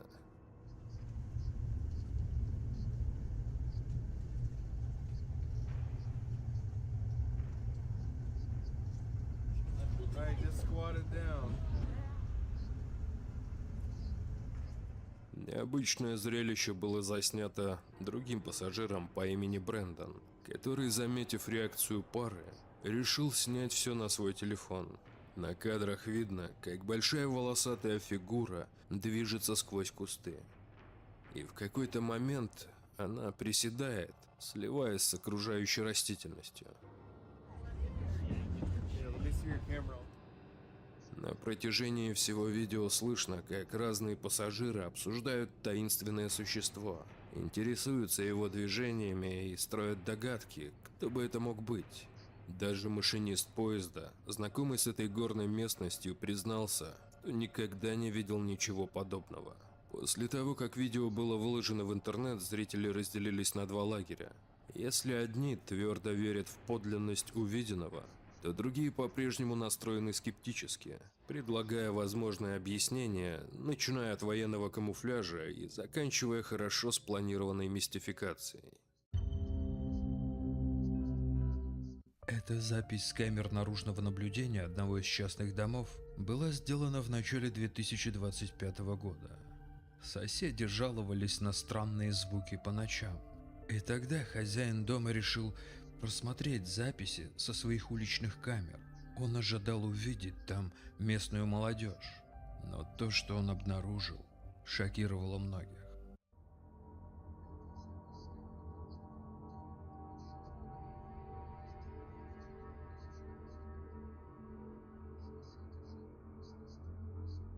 Толпа полупрозрачных фигур, которые едва фиксировалась камерой. Они то появлялись, то исчезали, будто дрожащие тени из другого мира. А кто-то даже назвал их ордой призраков. Что думаете, катаны? Видеомонтаж, глюк камеры или реально что-то мистическое? Буду ждать ваших версий на этот счет. Видео, недавно опубликованное в одной из популярных соцсетей, вызвало настоящий переполох среди ее пользователей. На кадрах, снятых индонезийским рабочим на стройке, показано нечто очень странное.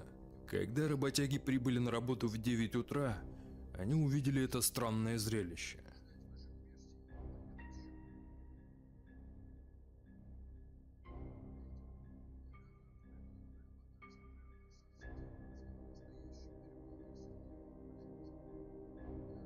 В кабинете работающего экскаватора явно никого не было. Тем не менее, машина продолжала работать и осуществлять рытье котлована. Отснятый материал породил множество различных теорий. Одни считают, что это мог быть призрак, якобы бывшего водителя техники. Другие же предполагают, что оператор просто куда-то телепортнулся, используя какой-то тайный портал. Но какова истинная причина произошедшего, остается только гадать. Ютуберы Роберт и Дэн, специализирующиеся на истории, нашли старый заброшенный дом, расположенный в глубине леса Уэверли-Холла, штат Джорджия. По их оценкам, он был построен где-то в начале 1900-х годов и позже был заброшен после того, как, предположительно, умер его последний хозяин, человек по имени мистер Уиллис. С тех пор это место получило название МЕДВЕДьПЛЕЙ. Роберт и Дэн на своем канале обычно изучают исторические места и интересные вещи. Поэтому они решили исследовать все вокруг этого странного, полуразрушенного здания и даже осмотреть его снизу. Они оба залазят под дом, чтобы поближе взглянуть на его основания и посмотреть, какие строительные технологии применялись в то время. Однако, оказавшись там, чуваки столкнулись с чем-то по-настоящему пугающим. So that's a 1958 Coke bottle, right? What is that?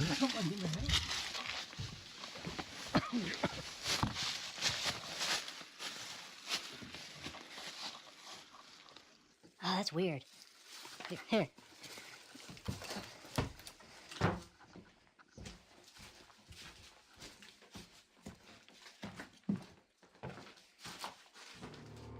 Они долго не могли в это поверить, но, находясь под домом, они оба услышали несколько жутких шагов, проходящих сверху, прямо над ними. Но когда они выскочили проверить, то никого внутри не обнаружили.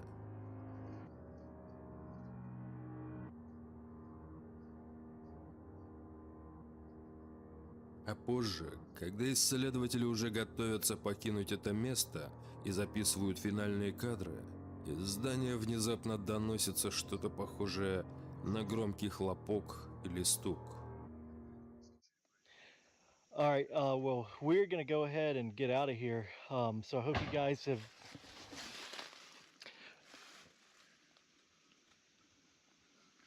Alright, that's it. Come on. Let's go.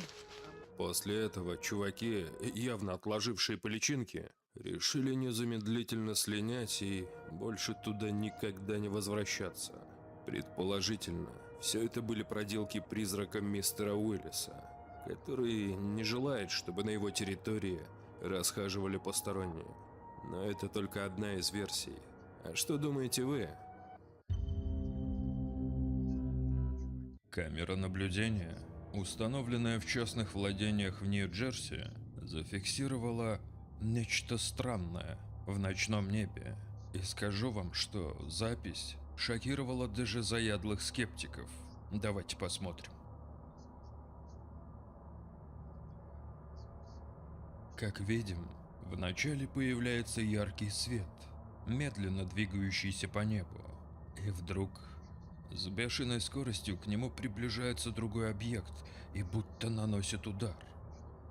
Первая сфера резко падает, но через секунду восстанавливается и моментально улетает. Некоторые уже окрестили это воздушным боем между НЛО. Другие полагают, что это секретные военные технологии, о которых нам пока вряд ли расскажут. А что думаешь ты по этому поводу? Обязательно напиши в комментариях.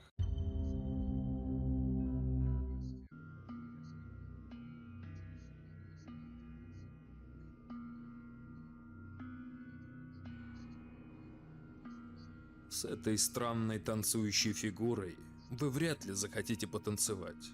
Это жуткое видео, снятое на ладонь, стало популярным в испаноязычном сообществе Ютуба.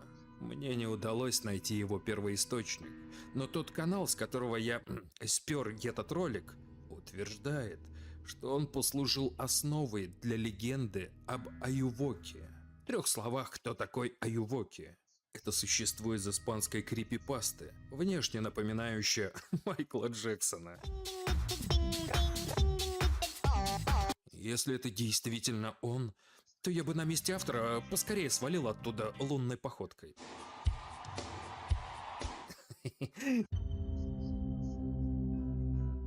Это видео, распространяемое в соцсетях, очень быстро стало вирусным и озадачило многих пользователей по всему миру.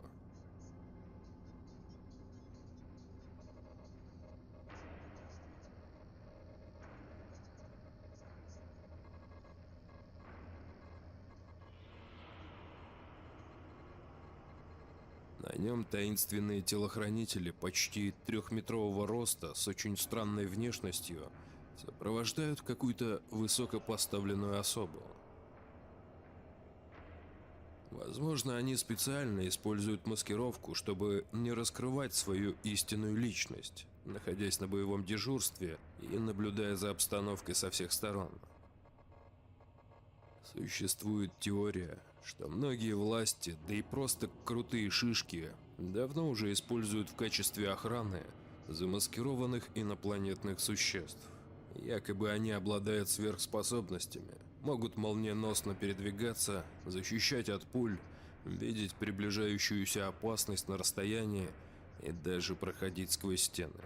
Не знаю, насколько бредовой вам покажется эта теория, но лично я думаю, что это просто переодетые артисты, решившие устроить шоу.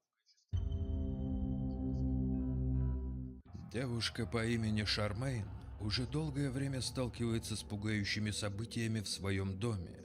Предметы падают сами по себе. Ее преследуют повторяющиеся кошмары.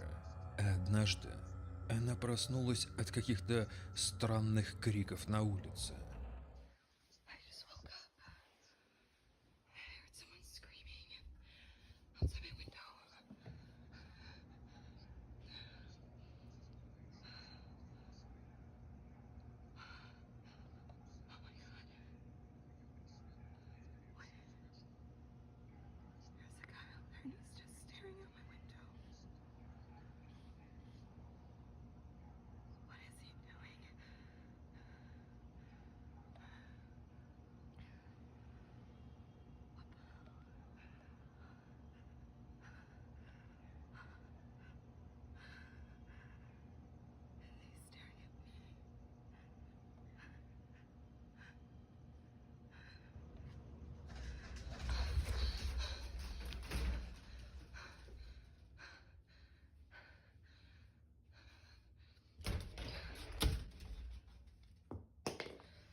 I think there was something fucking in my room. I don't know.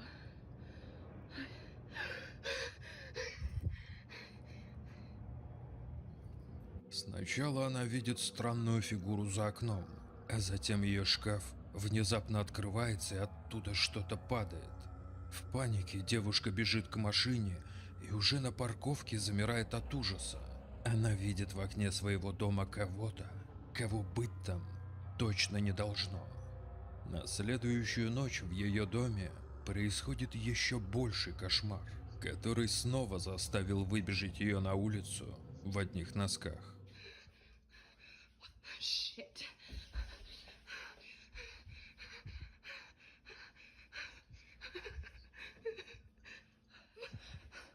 Oh my god.